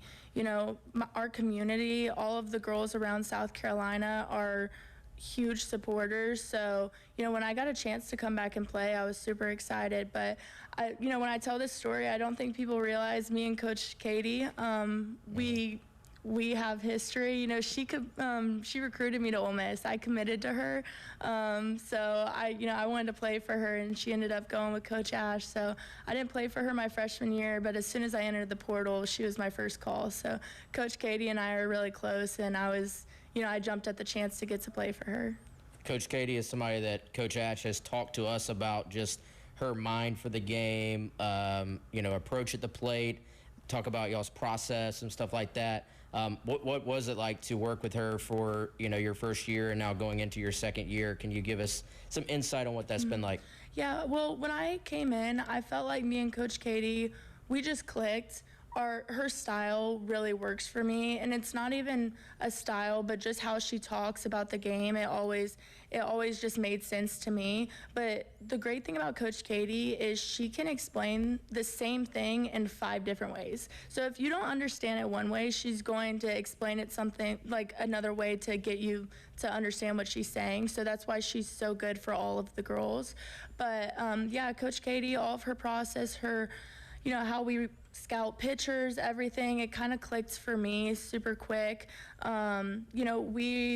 We surround our hitting with motor preference, and that wasn't something we did at Ole Miss. So motor preference, it's hard to explain, but basically it's just putting your body in the best spot to work and give you the tools to be really successful at the plate, and basically saying everybody moves different, and not everybody moves the exact same, and you coach girls different ways. So her style really worked for me.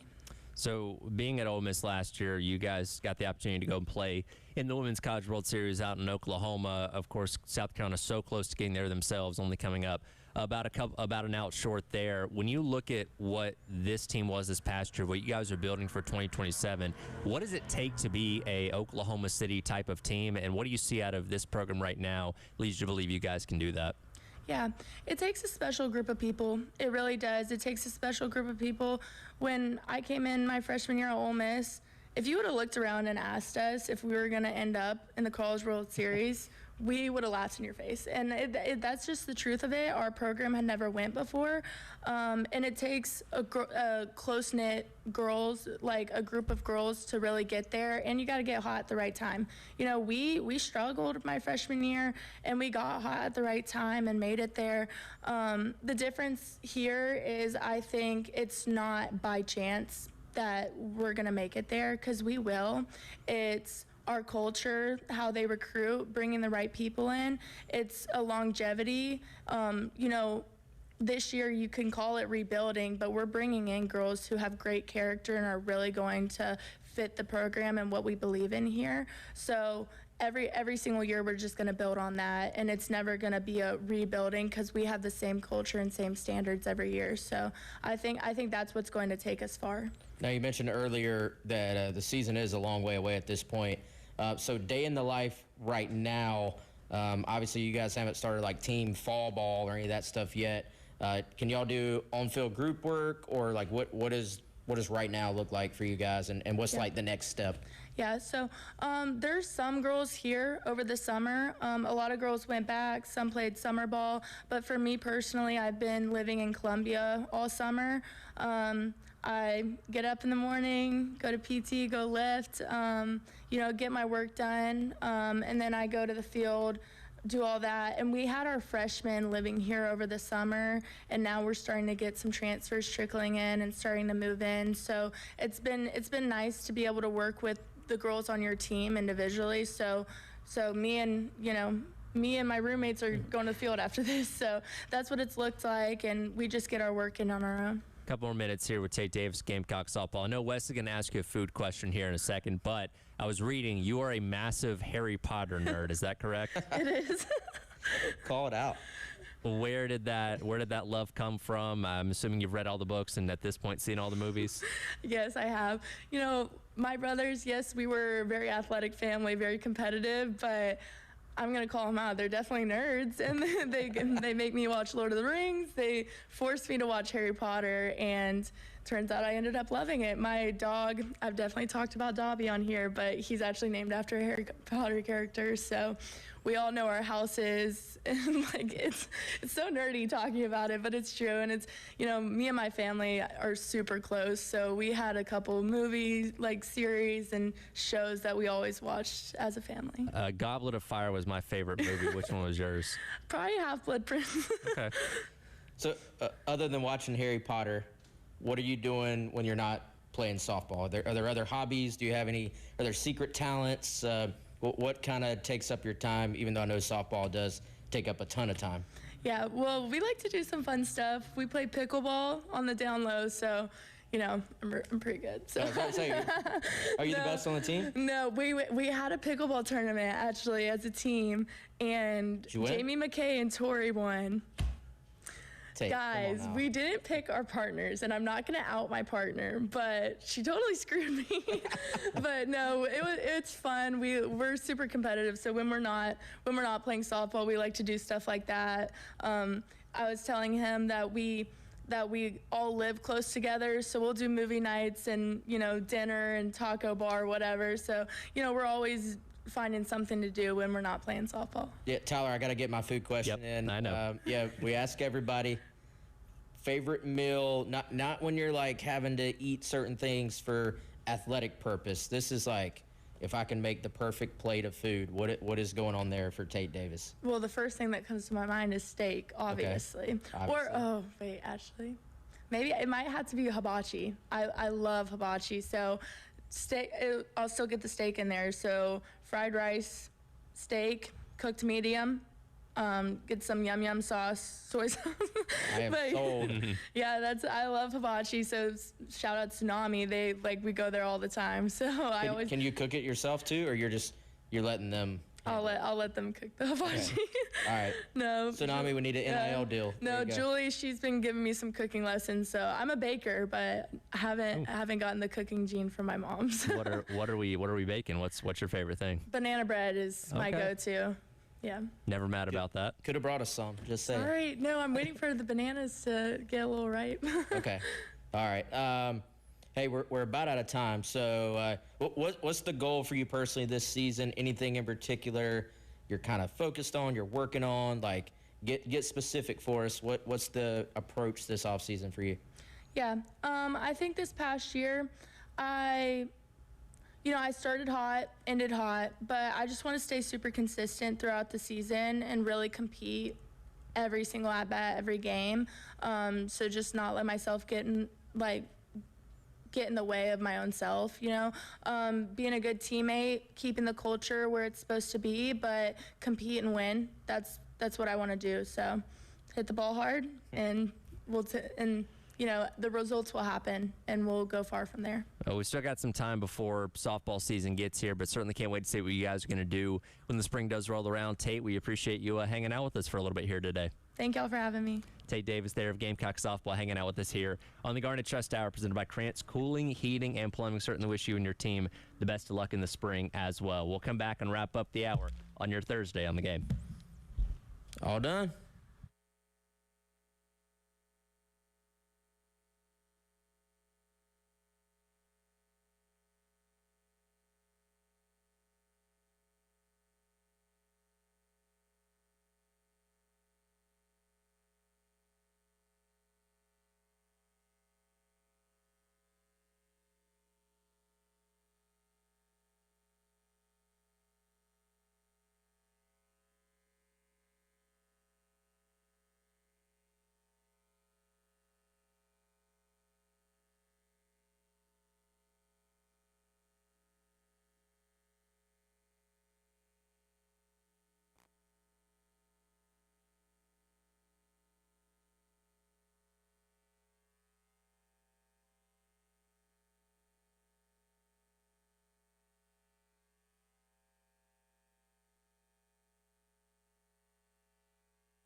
All right, welcome back in. Garnet Trust Hour presented by Krantz Cooling, Heating, and Plumbing. Wrapping up the hour here on your Thursday on the Game. Again, appreciate Tate Davis, Gamecock Softball, hanging out with us there for a couple segments. If we did the math earlier, it's 204 days until Gamecock Baseball starts. Softball starts about a week or two before that. So a little less than 200 days until we see year 3 of Ashley Chastain Woodard and the group of girls that's going to be taking the diamond coming up there in the spring. Certainly excited to see all them in action, and I'm sure we'll talk to plenty more of them between now and then as well. To wrap up the hour here, I wanted to talk about this.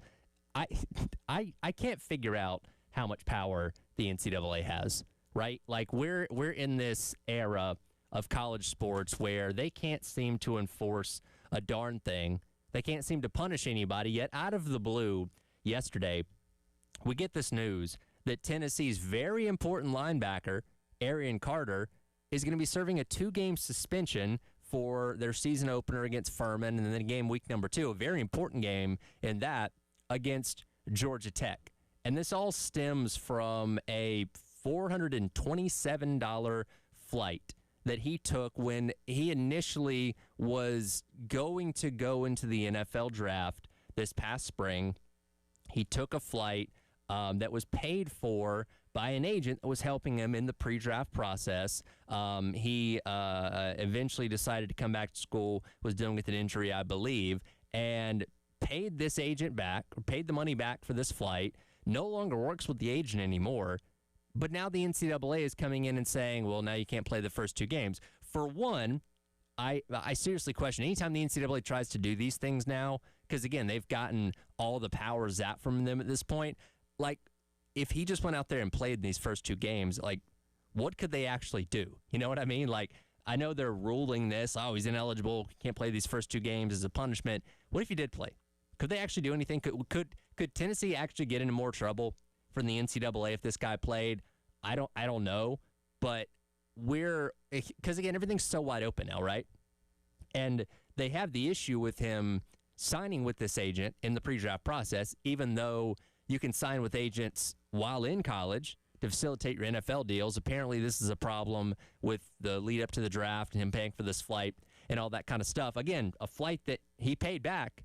I'm so confused by this, right? Because I thought we were past these silly 1 to 2 game suspensions and the NCAA nickel and diming people about, frosting on cookies and impermissible benefits and all this kind of stuff. And again, this wasn't a $427 flight to go to Hawaii and vacation or something along those lines. It was something being done to, at that point, help him facilitate or further his career for pre-draft stuff with the NFL. Now, again, he changed his mind, decided to come back to school, and seemed to do his due diligence in terms of repaying this, but for some reason, he's still going to get penalized. Now, this was actually a 3-game suspension that Tennessee was able to work out, get it reduced down to 2 games, but still, it's so silly to me, right? And how enforceable this is, I don't know. But this, again, for the Furman game, whatever. Tennessee can beat Furman with, probably their backups. No disrespect to the Paladins. I know we're in state with them. But Tennessee is a team that's very talented and shouldn't have any problem in that game. That Georgia Tech game in week number 2, and I believe that game's on the road. Yes, it is. That's huge, right? And that is something that could really determine the outcome of their season. And look, one player doesn't always make or break a team, but not having one of your key linebackers in a crossover, ACC, SEC game like that against a Georgia Tech team that I don't know if you've noticed, pretty darn good these past couple years under Brent Key, that could be massive. And that could be something that makes a difference in a game like that.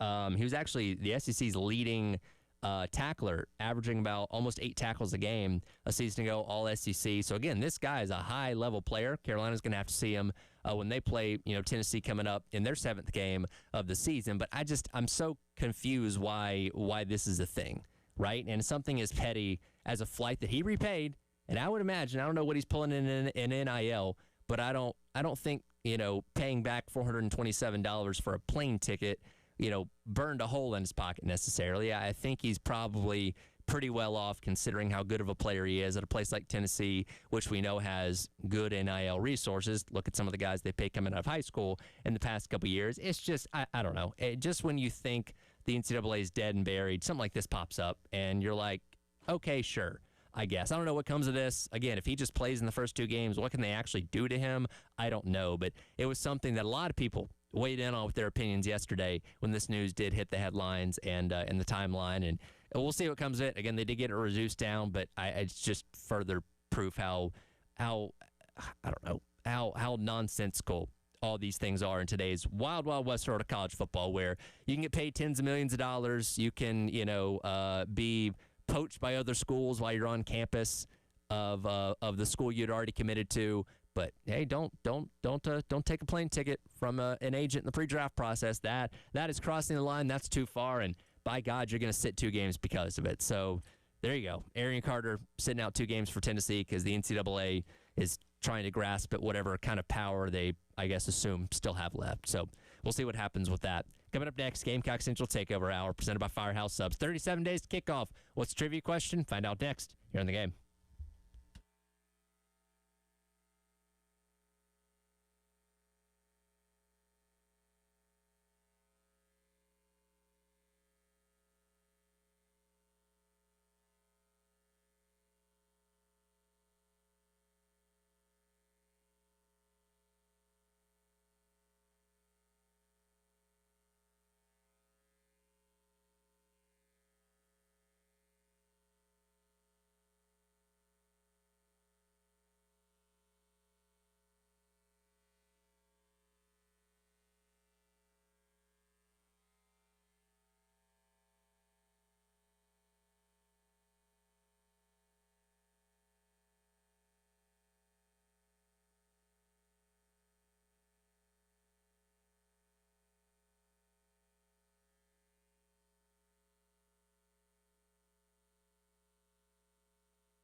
All right, 11 o'clock on your Thursday morning. Welcome back in. Gamecock Central Takeover Hour presented by Firehouse Subs. Tyler and Chris, I don't know, maybe Wes is getting softball tips from Tate Davis before she leaves. We know Wes is our resident softball player here, so maybe he's trying to get some tips on his swing or something like Probably that to help That's out smart. for his local league here. That's probably smart. Probably smart. I am not a softball player. Do play kickball. Okay, oh, I didn't know that. Yeah. Like active league or just for fun? Church league kickball. Now, Well, it's a league, but it is also just for fun. I mean, there's a trophy at the end. my sister played in our church's softball league. This is about 15 years ago. And, you think church league, hey, everybody's out there having fun, having a good time. When I tell you, those were some of the most intense people I've ever seen playing a sport. Aggression, accusations of cheating. I was like, guys, this is church league. I thought we were having fun. Like, Yeah. Is your kickball league like that? No, it's pretty laid back. I mean, it gets, when you get into playoffs especially, it gets a little more Sure. intense, but we're all getting older. Just out there trying to stay healthy and Yeah. have fun. Yes, exactly. We had a tough night the other night. We were the 1 seed in the playoffs and lost our first game. So we're still recovering. Did you guys get like a Emotionally. bye or something like We that? did. They give you extra rest. Mhm. See, those buys don't always work, man. I know. We were rusty. Learning that in the college football playoff, man. No, you're right. We were a little bit rusty, but that's all right. Wes will get in here soon enough. Yeah, I was gonna say I don't know anybody that can give you kickball tips. No. I mean, I know some people play in the league. They'll Yeah. kick. I'm like, Yeah. wish I could do that. Now you like clean up. You like, where are you at in the order? It depends. We mix it up. I don't think I'm clean up. So, But, it's a little bit different in church league. If you're a guy, you can't bunt. okay, Or, whatever the equivalent. I mean, you call it a bunt. like with the side of the foot, basically. You have to go full extension if you're a guy. Okay, I You didn't. can side foot it, but you got to go full extension. I see. Okay. I think like city kickball league, or if you look at like if you look on YouTube and look up kickball leagues, I think they let the guys bunt. Okay. I think for us, it's just a little bit more of like, if you're a guy, you got to kick. Yeah. I I didn't realize there was that much nuance to kickball. There's some rules. Yeah. There's some rules. It's a lot of fun though. We've been playing for a long time. I would say, I was going to make a joke that Wes is trying to avoid the trivia question, but he's still beating me by about 2.5 points. I so- didn't update the scoreboard yesterday, but he is winning by 1.5 points. Oh, 1.5 points. Yeah, Okay. because you had closed it down to 0.5 point. Yeah, and then I didn't get in on the buzzer.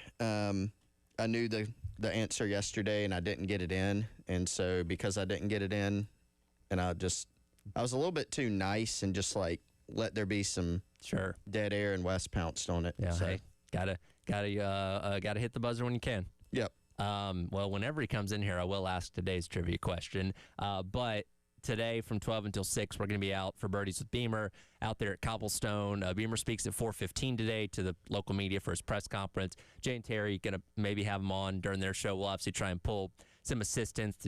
They're always hanging out there as well, and whatever other kind of guest we can get from 12 until 6. And as we kind of talked about the other day, this is kind of the last stop on the way to camp starting next week. We'll hear from Beamer again the day or two before, where he'll kind of set the table for all the things happening at camp and all that. But this, to a lot of people, is kind of the start of football season. Like, all right, you get the Birdies with Beamer event. Everybody's out there, hear from Beamer again, post media days, and then boom, next week we're camp. We're off and rolling.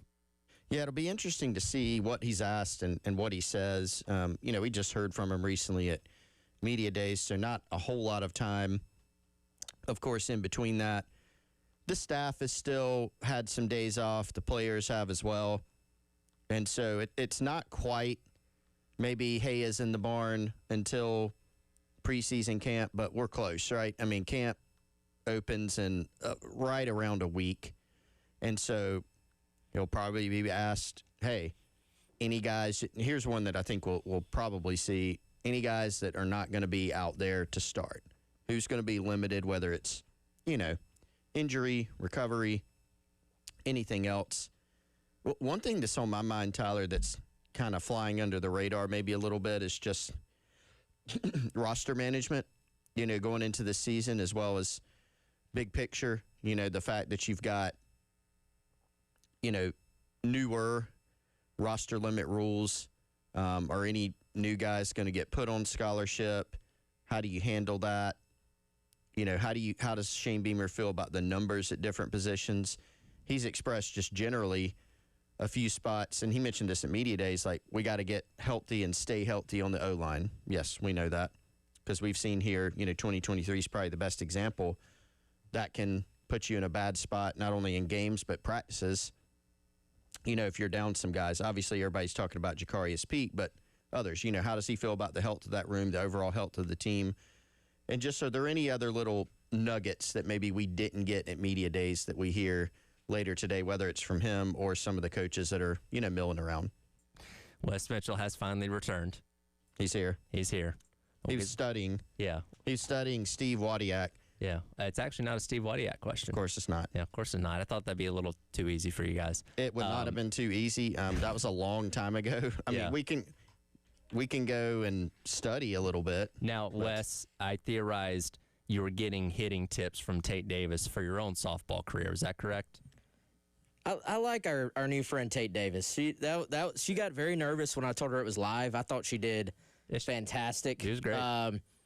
Awesome personality. We were just talking a little ball, and I was trying to plant the seed of me being able to get on the field and see if I can hit like college pitching off the pitching machine. You think you can? I really don't want to be that person that's like, I could do. I think it would be pretty difficult. Forget the pitching machine. Have somebody pitch to you. Well, yeah, either. Well, no, that's what I said, and she was just like, "Yeah, no, you need to do the pitching machine. You need to start there and then graduate your way to up. Live pitching." Yeah, so that if we can make that happen, that'd be cool. Like, I just think it would be a fun experience. Like Colin Taylor did that one time way back in the day. He made contact. I think he hit a line drive single to right. Yeah. So he didn't actually run the bases, did he? I don't think so. He should have. It was hilarious. He had his helmet on and everything. He was ready to go. Yeah, you need to do that. Get out there. Let's. I was planting the seed. Happen. So definitely, let's make that happen. Anyways, 37 days till kickoff again. Birdies with Beamer come up later today. We'll hear from Beamer coming up at 4:15 for his press conference. I know 37 days again. Steve Wadiak, the 37 retired number and all that. That is not the topic of today's question, though. We're going to go back to the year 2001. South Carolina hit a 37-yard field goal. Close. South Carolina defeated Alabama for the first time in school history, 37-36 in that game. Phil Petty threw the winning touchdown pass with 2 minutes and 18 seconds left to who? Oh, man. I don't know if this is... I got the right era and the right position. I don't know if I got the right guy. Rod Trafford came to mind. That's a good one. It was definitely a tight end. It was a play-action pass to the right side. So I had a different one come up in my mind because I thought tight end. At first, I thought, all right, so the fade was to Jermell Kelly, right? Yeah. So he came to mind, but I can't. No, it's a tight end. It is 1,000% a tight end. I think it's Brian Scott. Mm-mm. No? Mm-mm. Okay. Brian Scott was Georgia. Okay. I'm still going to go with him just to be different. Okay, so you're going to go Rob Trafford. You're going to go Brian Rod Trafford's Scott. a great pull, by the way. But even if that's not the answer, that's a good pull. I'm proud of you. Oh, God.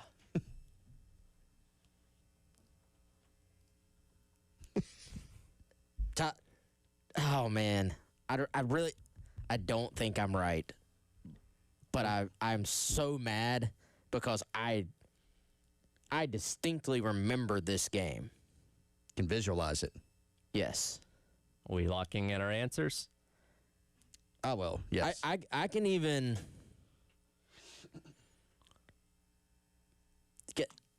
can I get a bonus on this, man? I think I can tell you who caught a pass to set up the game-winning score.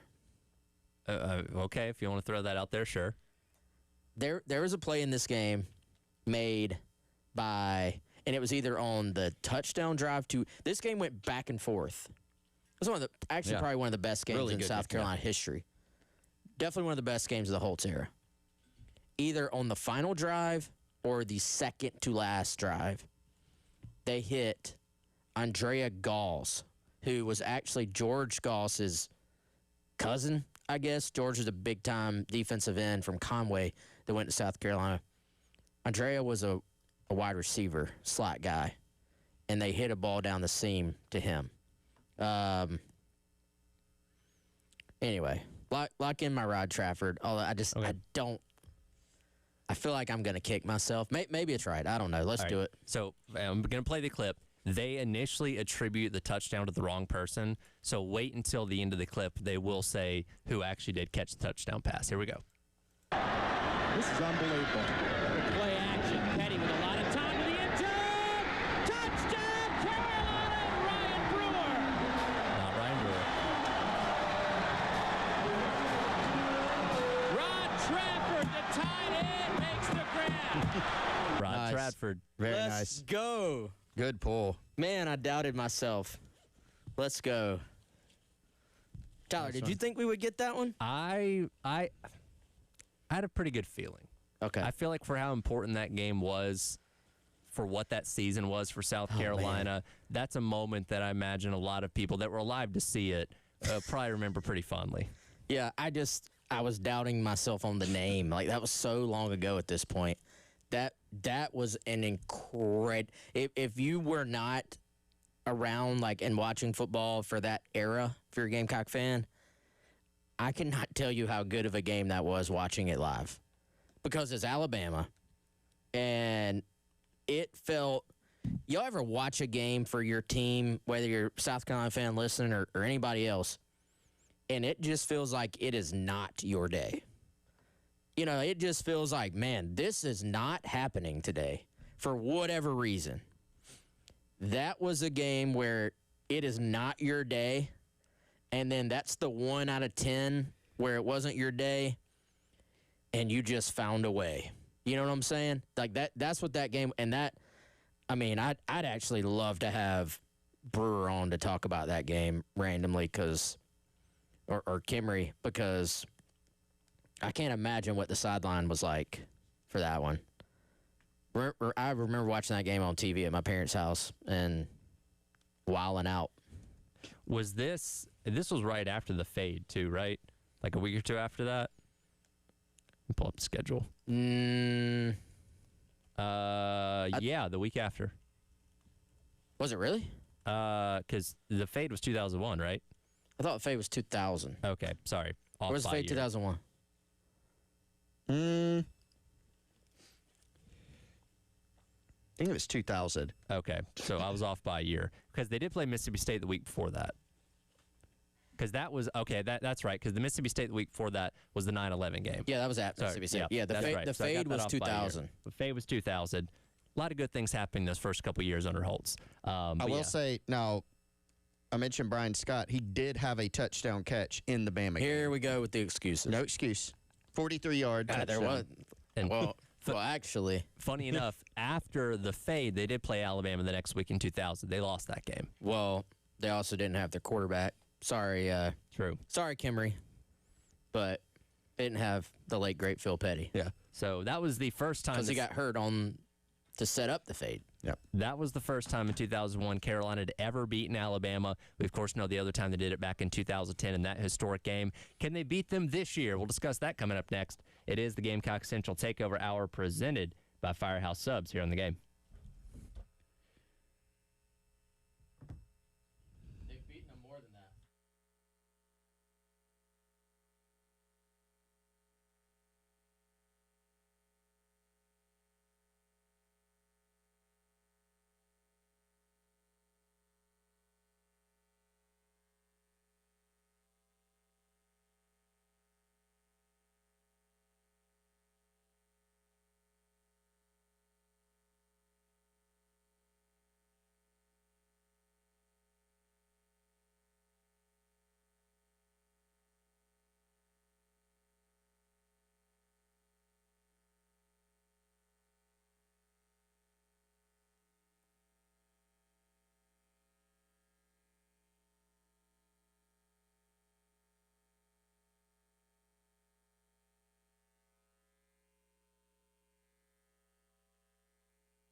All right, welcome back in. Gamecock Central Takeover Hour presented by Firehouse Subs. That was Chris here on your Thursday on the game. Do we have a points update? Yes, we have a points update. You're leading 18.5 to 16 now. So now, Chris, you earlier thought you were down by 2.5. Now you are down by 2.5. Okay. So 5 more weeks. 5 more weeks. All right. Bonus for West, no points. Okay. Too far ahead. In 2018, South Carolina scored 37 points in a win over Vandy, and 3 running backs scored a touchdown. Who were they? That's a good question. Thank you. What year? 2018. 2018.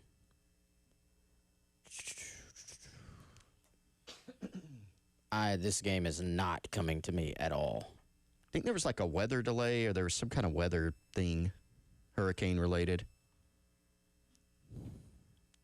Where was this game at? It's at Vandy. At Vandy. 2018. That would have been...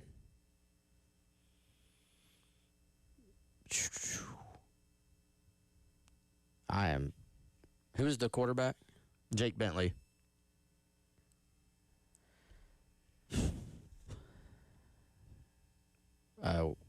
Was Rico? Rico was one. Rico Dowdle. A.J. Turner? Played, had 64 yards, did not score a touchdown. 2 others. Kevin Harris? Nope. All right, just tell me. Tyson Williams. Tyson. And Mon Denson. Okay. 3 carries for 4 yards, but one of them was a touchdown. Okay, That's all that's that matters. cheating. That's cheating. Now, did you have that at the top of your mind, or did you dig for that? I digged around a little Okay, bit. I was like, that's a really obscure thing to just think of off the cuff. Oh, yeah, I wouldn't have known that. That game kind of, I don't really remember much about that game either, so I went and looked. Yeah. Anyways. Fair enough. Getting back to Alabama, and I did omit one win against Alabama, 2004. So Carolina does have 3 wins against them. I was about to say, you acted like that just never happened. I apologize. But yes, 3 wins against Alabama, the last of which came in that famous game in 2010 over at Williams-Brice Stadium. Though the past 2 years, Carolina has done everything but beat them. They played them close, had the lead in the game last year before it kind of slipped through their fingers. So clearly this is not a team that intimidates South Carolina too much because they're playing them all the way down to the end. They just haven't gotten over the hump in the Beamer/Kalen DeBoer era of this matchup. You're going on the road once again to Tuscaloosa early on in the season, and when you kind of look at this matchup on paper, there's a lot of reason to believe that Carolina can finally get it done. Won't be easy, obviously, but I like what they're bringing to the table with a lot of questions in certain areas for Alabama. Well, this is a night game as well, which trying to think of the last time South Carolina played at Bama at night. But anyway, yeah, I think first and foremost, I keep going back to what we were talking about, I guess this would have been last week. How many teams in the SEC have quarterback situations that are somewhat settled or that they feel pretty good about? And, I'm sure Bama feels reasonably well about their QB situation too, but you have a quarterback battle here. So, you're talking about a Week 4 matchup if you're looking at the game with South Carolina. How settled would that QB spot be? And I know Kalen DeBoer talked about it at Media Day. He really would like to have one. Like, he'd like to have a quarterback, not do this thing where you let both guys play, and then you pick one in season and all that stuff. If they're going right, then they will have a guy, and that will be the guy. But, that to me, if you're a Bama fan, if you're Phil Steele, who has Alabama as his number 1 surprise team in the SEC, you have to solve that spot. Now, this may be one of those situations where they're sitting there watching these guys behind closed doors, and they're going, we're not worried about the quarterback spot at all. And if so, Bama's ceiling probably rises all the way up there to maybe Georgia, Texas land in terms of like how you're projecting things. Now, the other side of this, what if that position is not settled? What if they do have quarterback issues? What if this question mark is not answered? Then Bama, to me, slides all the way down into the middle of the pack in terms of SEC projections. So I think, and maybe this is the case with every team to an extent, but for a specific reason, I think there is a huge array of potential outcomes with Bama until they saw the QB spot. Yeah, and I brought this up to US on GC Live on our podcast. They've got the two guys that are vying for that role in Austin Mack and Keelan Russell. Russell's the former 5-star, kind of has all the physical tools, but he hasn't played. Now, Austin Mack hasn't played a lot either. He's been around longer. Well, he was with DeBoer He was with DeBoer at Washington and Ryan Grubb, right? So he's got kind of looking at what some of Kalen DeBoer said out at media days. That's what, like, Wes and I are going back and forth. Who do you think it's going to be? And I think, Wes, did you kind of land on Russell? I think the high upside 5-star. Yeah. I wondered, do you go with Mack because he knows the offense a little bit better, got a little bit more experience in it? Do you go with him early and then transition over to Keelan Russell? Because DeBoer said, hey, realistically, we're not going to go play two guys at the same time.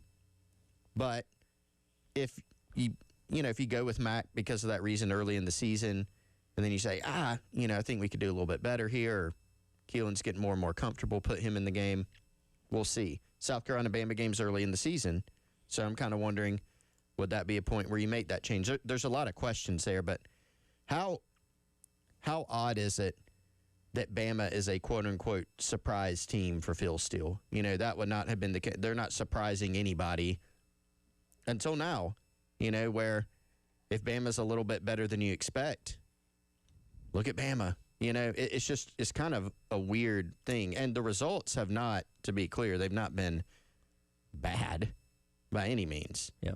They are 9-4 in year one, lost their bowl game. Just like South Carolina, very, very close to the college football playoff last year.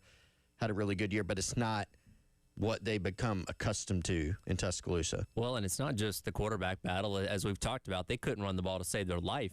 A year ago, they missed out on Hollywood Smothers in the portal out of NC State. They're bringing in 5-star freshman E.J. Crowell, who they think is going to be kind of that next dude. We'll see. Obviously, you never know how that's going to translate going from high school to college. They lost a lot of production at receiver between Jeremy Bernard, Isaiah Horton, and Josh Cuevas. They returned Ryan Coleman-Williams, but, outside of those first handful of games 2 years ago, he's been fine, but he's not been the superstar he was originally built to be. They're replacing guys on the offensive line. And, look, DeBoer is an offensive coach, right? That's his background. That's his bread and butter. And they're replacing a lot of guys on defense, too, but they've got more questions on offense than anything else this year. So I don't know how high octane of an offensive Alabama you're going to see in that Week 4 matchup.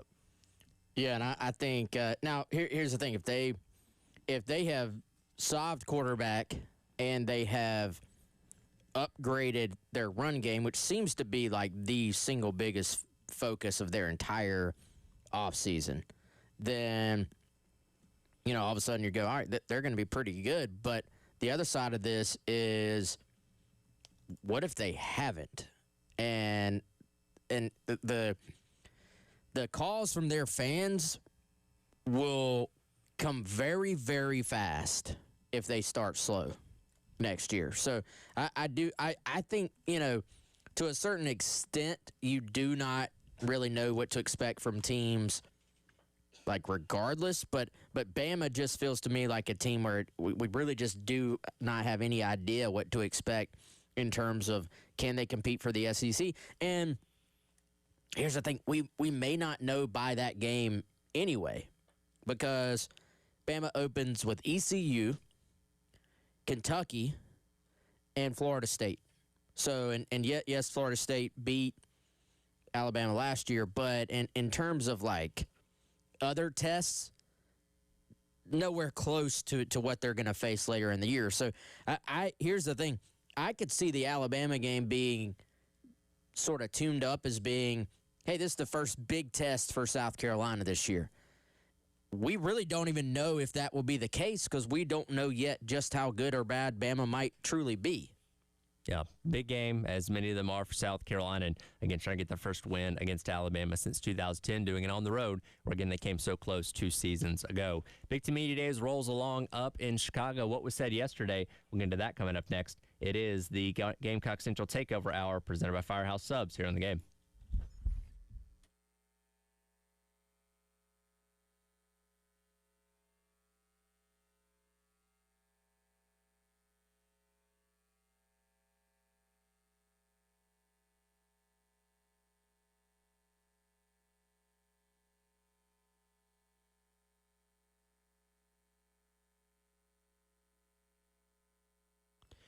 I was out in Chapin last night, guys, getting some dinner, and it reminded me of our friends over at Integrated Media. Passed by their shop over there on Snapdragon Court. Got their showroom, and they're a true one-stop shop for all of your tech and audio-visual needs. Michael, Nathan, their team, I've trusted them to come out to my home. So is Wes. They've helped us with a variety of projects. Everything from making sure your internet is working in tip-top shape all around your home and even your outdoor spaces, including mounting televisions, security and cameras, and complete smart home systems where you can control everything at your home. Lights, devices, thermostats, security and cameras, all from the touch of a button, whether you're just upstairs, downstairs, outside, in the next room, or even away on vacation. They could source the equipment for you, recommend the very best in 2026, and professionally install it. IntegratedMediaInc.com or 803-948-8326. Hit them up today.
All right, welcome back in. Gamecock Central Takeover Hour presented by Firehouse Subs. Thomas and Chris with you here on your Thursday on the game. We'll be out at Birdies with Beamer from 12 until 6 today. Myself, Bill, Jay, and Terry. Coach Beamer speaks today at 4:15, which we'll have for you right here on the game as well. Coming up on Saturday, a special bonus edition of 107.5 The Game is myself and Elijah Campbell going to be hanging out at Westco Brew and Bowl at 3040 Charleston Highway, collecting school supplies for Herbert A. Wood Elementary and Alcorn Middle School here in the area. Westco Brew and Bowl is also going to be handing out $15 play cards for each donation as a thank you, one per guest. So, again, come hang out with us Saturday from 11 until 1 out there on Charleston Highway. We have Big Ten Media Days rolling on right now, wrapping up Media Day season in college football. Today's the last day, I believe, where Signetti and Whittingham are supposed to be talking. Yesterday, you heard from a couple of other contenders, including the Oregon Ducks. And Dan Lanning talked about his team trying to get over that hump and be, well, quite frankly, Big Ten opponents in the college football playoff. Yeah, great question. You know, obviously it's a tough league. I think that speaks volumes about our league, especially when you're talking about repeat games within our league. We got some unbelievable coaches, great teams, and there's a lot of things we've studied with ourselves in this offseason. Sometimes the ball's got to bounce the right way. Sometimes you could do stuff different schematically. And I think we'll take all those notes, all the things that we've really studied about ourselves. We've studied some other teams that have won games in their second opportunity, and we're looking for our opportunity to be a team like that. But it means you got to be clicking on all cylinders at the end of the year. Obviously, Indiana had an unbelievable team last year. I think everybody that played them got to see that, and certainly everybody that watched, and then Ohio State the year before. So I'm excited about this group. It's a different level of experience that we have going into this year with this group, and a different coaching group as well. So it should be a lot of fun. Well, look, Oregon brings a talented team to the table each and every year. They have just as many, if not more, resources than everybody out there. Dan Lanning has proven himself in a few short years as being a coach capable of getting a team to a playoff. They've obviously lost to the eventual national champions in kind of lopsided fashion each of the last 2 years. But, guys, we talk so much about, like, that next crop of coaches that's going to win a national championship, because there's only 4 active ones right now, and Kirby Smart, Dabo Sweeney, Ryan Day, and, of course, Kurt Signetti. Dan Lanning's at the top of the list for a lot of people. Like, that's going to be the next guy. I don't know if it's this year or not, but it seems like his time is coming at some point in the future. Yeah, and I think here's the thing with, like, he is quickly putting himself, though, in that category a little bit, fair or not. Personally, I don't think it's fair. Can he win the big game? You know what I'm saying? And when you start getting that attached to your name, it just runs until you prove people wrong. Now the thing, I mean, Ryan Day got that, and then he won a national title. So I personally don't even know if that's a thing, but it is a thing. In reality, I don't know if it's a thing, but perception-wise, it is certainly something. So he's got that. Can he break through? Here's the thing with Oregon. They get their quarterback back. They have a really, really good roster, I think. When I start going through teams trying to figure out, all right, who should be the favorite in the SEC, and then who should be the favorite from a national standpoint, I feel like with almost every team, I find some major questions. For Oregon, it is the fact that you've actually been, I mean, who's been consistently better than Oregon just overall the last couple of years, man? Like, they have consistently won a bunch of games. But you replace not one, but both coordinators. So what does that do for your team? Now, they do have a defense coordinator in Chris Hampton who played at South Carolina. I'm very much pulling for. I hope does incredibly well. But, your offense coordinator is with Kentucky now as their head coach. So how does that affect things? Let me also, to try to stick a little bit to the topic, what do y'all think, though, in that conversation, next guy to win it for the first time, who has a better chance, Dan Lanning or Marcus Freeman? It's a good debate to have. I think they're pretty kind of neck and neck in that regard. Yeah, I mean, a lot of buzz for Notre Dame coming into this year. Rightfully so, I think. But, Wes, I'll go back to what you said about Lanning. the winning the big game thing, really the way you got to classify that is winning a national championship, right? Because they've been pretty close the past 2 years. I mean, they were 13-1 and 13-2. And the games that they lost were to both eventual national champions, Ohio State in the Rose Bowl, and then Indiana, a blowout loss. Neither were close, though, right? Neither were close. Nope. But nonetheless, Neither were remotely close. yeah, I think Indiana was 56-20. I mean, it's a 30-point loss. They picked off Dante Moore on the first play of the game or something like that. And Yeah, kinda D'Angelo set the tone Pons. for the night. Yeah. And Ohio State jumped all over them the year before, if I remember correctly. Yep. So, is that frustrating to people? I'm sure to Ducks fans, but they got through and they put themselves in a position. So this is not a coach, and I know you're not saying this, Wes. This is not a coach that just has a pretty good regular season and that's kind of the end of it. They've been in the mix. This is a top 5 team the last couple years, and they've run into the eventual national champions. Now, to get over the hump, you got to go win a national championship. I mean, it's high expectations for him. And he's, Oregon has been a really good program. You think about when Chip Kelly was there and when they were rolling, but the standard is a little higher there. It's a lot higher. It's not just, can you be pretty good? It's not even, can you just make the playoff? It's a testament to what he's doing there that we're sitting here having the conversation of, can he win, whether or not you believe in that, can you win the big game? Really, you translate that as, can you win a national title? And pretty good spot to be in when that's the conversation of the bar you got to try to clear. Yeah, now to be fair, they did beat Ohio State in the regular season 2 years ago in that wild, kind of wacky ending in Oregon where the clock ran out on Will Howard when he was trying to snap the ball. But still, they won that game. Again, lost the rematch in the Rose Bowl, and in their one matchup with Indiana last year did get their doors blown off. So he has proven to be able to at least win that game in some fashion. But when it does count, when the chips are down in the college football playoff, that's where it's ultimately going to matter the most. And I do look at this roster. Again, Dante Moore turned down the opportunity to go to the NFL this year. They've got 2 of their top 3 running backs coming back. People forget, Evan Stewart was hurt last year at wide receiver after he transferred over from A&M a few years ago. He's back this year, seemingly fully healthy. Ton of guys turning on defense, like their entire defensive front is NFL caliber, and all those guys are coming back. Like, this is a loaded roster. Now, again, you still got to make your way through the minefield of what your schedule is and probably eventually match up with another one of those teams in the Big Ten in the playoff as well. But I look at this roster as like, hey, this is a team capable of doing that. Now, Wes brings up a good point, because I do believe you're only as good as your coordinators. You lose Will Stein, you lose Tosh Lapoy to being the head coach at Cal, so you're bringing in new hires or promoting guys within to now call those plays. Could be a setback, we'll see. But I look at this team on paper as one that should be right there in the mix with the Ohio States, Texas's, Notre Dame's, Georgia's as favorites to win it all this year as the season rolls along. Yeah, for sure. I mean, everybody's got their questions. I will also add, I think there's a decent shot that we do have a new coach joining that list, even if it's not necessarily Dan Lanning, because I think you can absolutely make a case for Dan Lanning, but I think, like I said earlier, you can make a great case for Marcus Freeman. Let me throw a couple other ones out there. That Texas roster is loaded.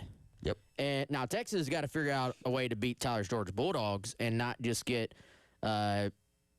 basically out-physicaled and just outplayed by Kirby and that group. But I do think Texas may have the best roster in football. Lane Kiffin, as much of as attention as he gets, he's never won a title. That's going to be a loaded LSU team, no matter how much Lane's pushing back on that. Joey McGuire, Texas Tech. Mario Cristobal, once again, will have a loaded roster. They made the title game last year. Pete Golding, who I don't think will win it. I think people are actually giving him too much the benefit of the doubt. And a dark horse nobody here wants to hear, Brent Venables. There's some Oklahoma CFP buzz. So, and I know we're getting into the lower percentages there, but those are some guys who I think will have a chance to win it based on their rosters. Would you put Whittingham in there? That's a sneaky dark horse. That's a dark horse. I don't know enough about Michigan. True. We'll wrap up the hour next here on the game.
All right, welcome back in. Gamecock Central Takeover Hour presented by Firehouse Subs. Ty West and Chris wrapping up the hour here on your Thursday on the game. Coming up at noon, we'll start our coverage live from Birdie's with Beamer out at the Cobblestone Golf Club. We'll be out there from 12 until 6. Again, Beamer will speak today at 4:15 to the media as he does every year. And as always, we'll try and get some coaches on as they're coming off the golf course or hanging around or whatever it may be. And again, as we kind of said at the beginning of the show, one of the important moments in the build up to the season, roughly a week before camp starts, that can kind of signal the start of everything for people in this fan base. And again, I don't know what we're going to learn today necessarily, but never bad to hear from the coach. And hopefully no bad news, no more injuries or anything along those lines. And just one step closer to kicking off in 37 days. I'm looking forward to hearing how Jack hits them. He is representing Gamecock Central out on the course. One? Yep. So you guys don't golf? Not a big. The only place I play golf is on Forest Drive. Yes, Pro Swing. We need lessons, which you can get there. You can. I think they have the free swing analysis right listen, now. We have a year until the next Birdies with Beamer. You guys start working with them now. You guys can be ready by next year. I need more than 30 minutes. I'm going to have them sponsor my attendance at Birdies with Beamer next year. Yeah, that's right. Wes is here. Wes Mitchell presented by Pro Swing. When you walk in, yeah, you've got like a sign on. I'm sponsored by. I did play putt-putt last night. Okay. Can't tell you where. Not a sponsor. Undisclosed location. It was really nice. Did you win? I did not, no. Oh. No, we were playing with somebody who's so good at golf in general, like played college golf, and he could, like, you know how the guy drives around the range and picks the balls up with the machine? I mean, guy's like 150 yards out, and he can, like, hit the truck. Oh, wow. Okay. So he was like 12 under in putt-putt on 18 holes. Jeez. I was like 3 over. I didn't lose, but I definitely didn't win. We played putt-putt a couple weeks ago. We were out in Myrtle Beach for my wife's birthday. They had a place, again, no names, not sponsored. They had a place with misting fans at every hole. Phenomenal. I've been there. That was great because it was like 95 degrees. I'm like, I don't know how I'd survive playing without it. So that was, they bring you water on the course too, like when you go whatever drink you want. When you go in Pro Swing, there's no elements. There are no elements. That's and you don't have to chase your ball. That's true. And you can walk right over there and get water or your other bathrooms like 5 steps away. Yes. Yeah. Nothing beats Pro Swing, but I'm saying for the purposes of putt-putt, having the misting fans at every hole was great. Yeah, that wasn't even a sponsored segment. That's just... No, we just love Pro Swing. Yeah. And I'm sure we'll be out there again here pretty soon. Guys, what did you think? And this wasn't even my thing. I think some people thought that I created this. I didn't. What did y'all think of the reaction to what I reshared last night, the Palmetto State Gamecock jersey? I did see that. I thought it looked cool. And here's the thing. Again, I didn't. Let me give credit. It is from. It's gonna be a funny. 18 Cockerson on Twitter X. and I'm not even saying it has to be that exact design, but the idea of because Nike does owe South Carolina some redesigns, right? Yep. And part of the contract, a full alternate. And there was discussion of alternates, and you will remember that Jeremiah Donati said, look, hey, we're trying to just stay with our brand here to start, but there will be some opportunities in the future to do some fun things, paraphrasing. Somebody, a smarter designer than me, I feel like can come up with a cool way to do an ode to the Palmetto State flag. And, hey, I also say this. People are like, you can't do blue. For one, you can do whatever you want in life. Two, YOLO. If you can wear battle grays, then why can't you wear blue? Well, some people would say you can't wear the battle grays anymore. I saw them wear them, though. Yeah, they did. That did happen. They existed. Are not good. They existed. I like this. I love the helmet. I love the sleeve on the shoulder pad. I love the palmetto tree and moon, right above the thigh pad. Would there be a way? See, I don't know these things. Can garnet, black, and blue work together? Can those colors ever look right together? Would there be a way? Somebody way more into graphic design than me, Zach Frese, Justin Kidd, like all those guys I feel like could come up with a classy way to do this. But, people are even asking me, why? Well, why do you do any alternate? It's for attention. It's to look cool. Yeah, why not? Oh. Anyway, we're out of time. What did you think, Tyler? I thought Talk about it on the next segment. Yeah. We can maybe talk about it more tomorrow. Halftime show up next, live from Birdies with Beamer here on the game.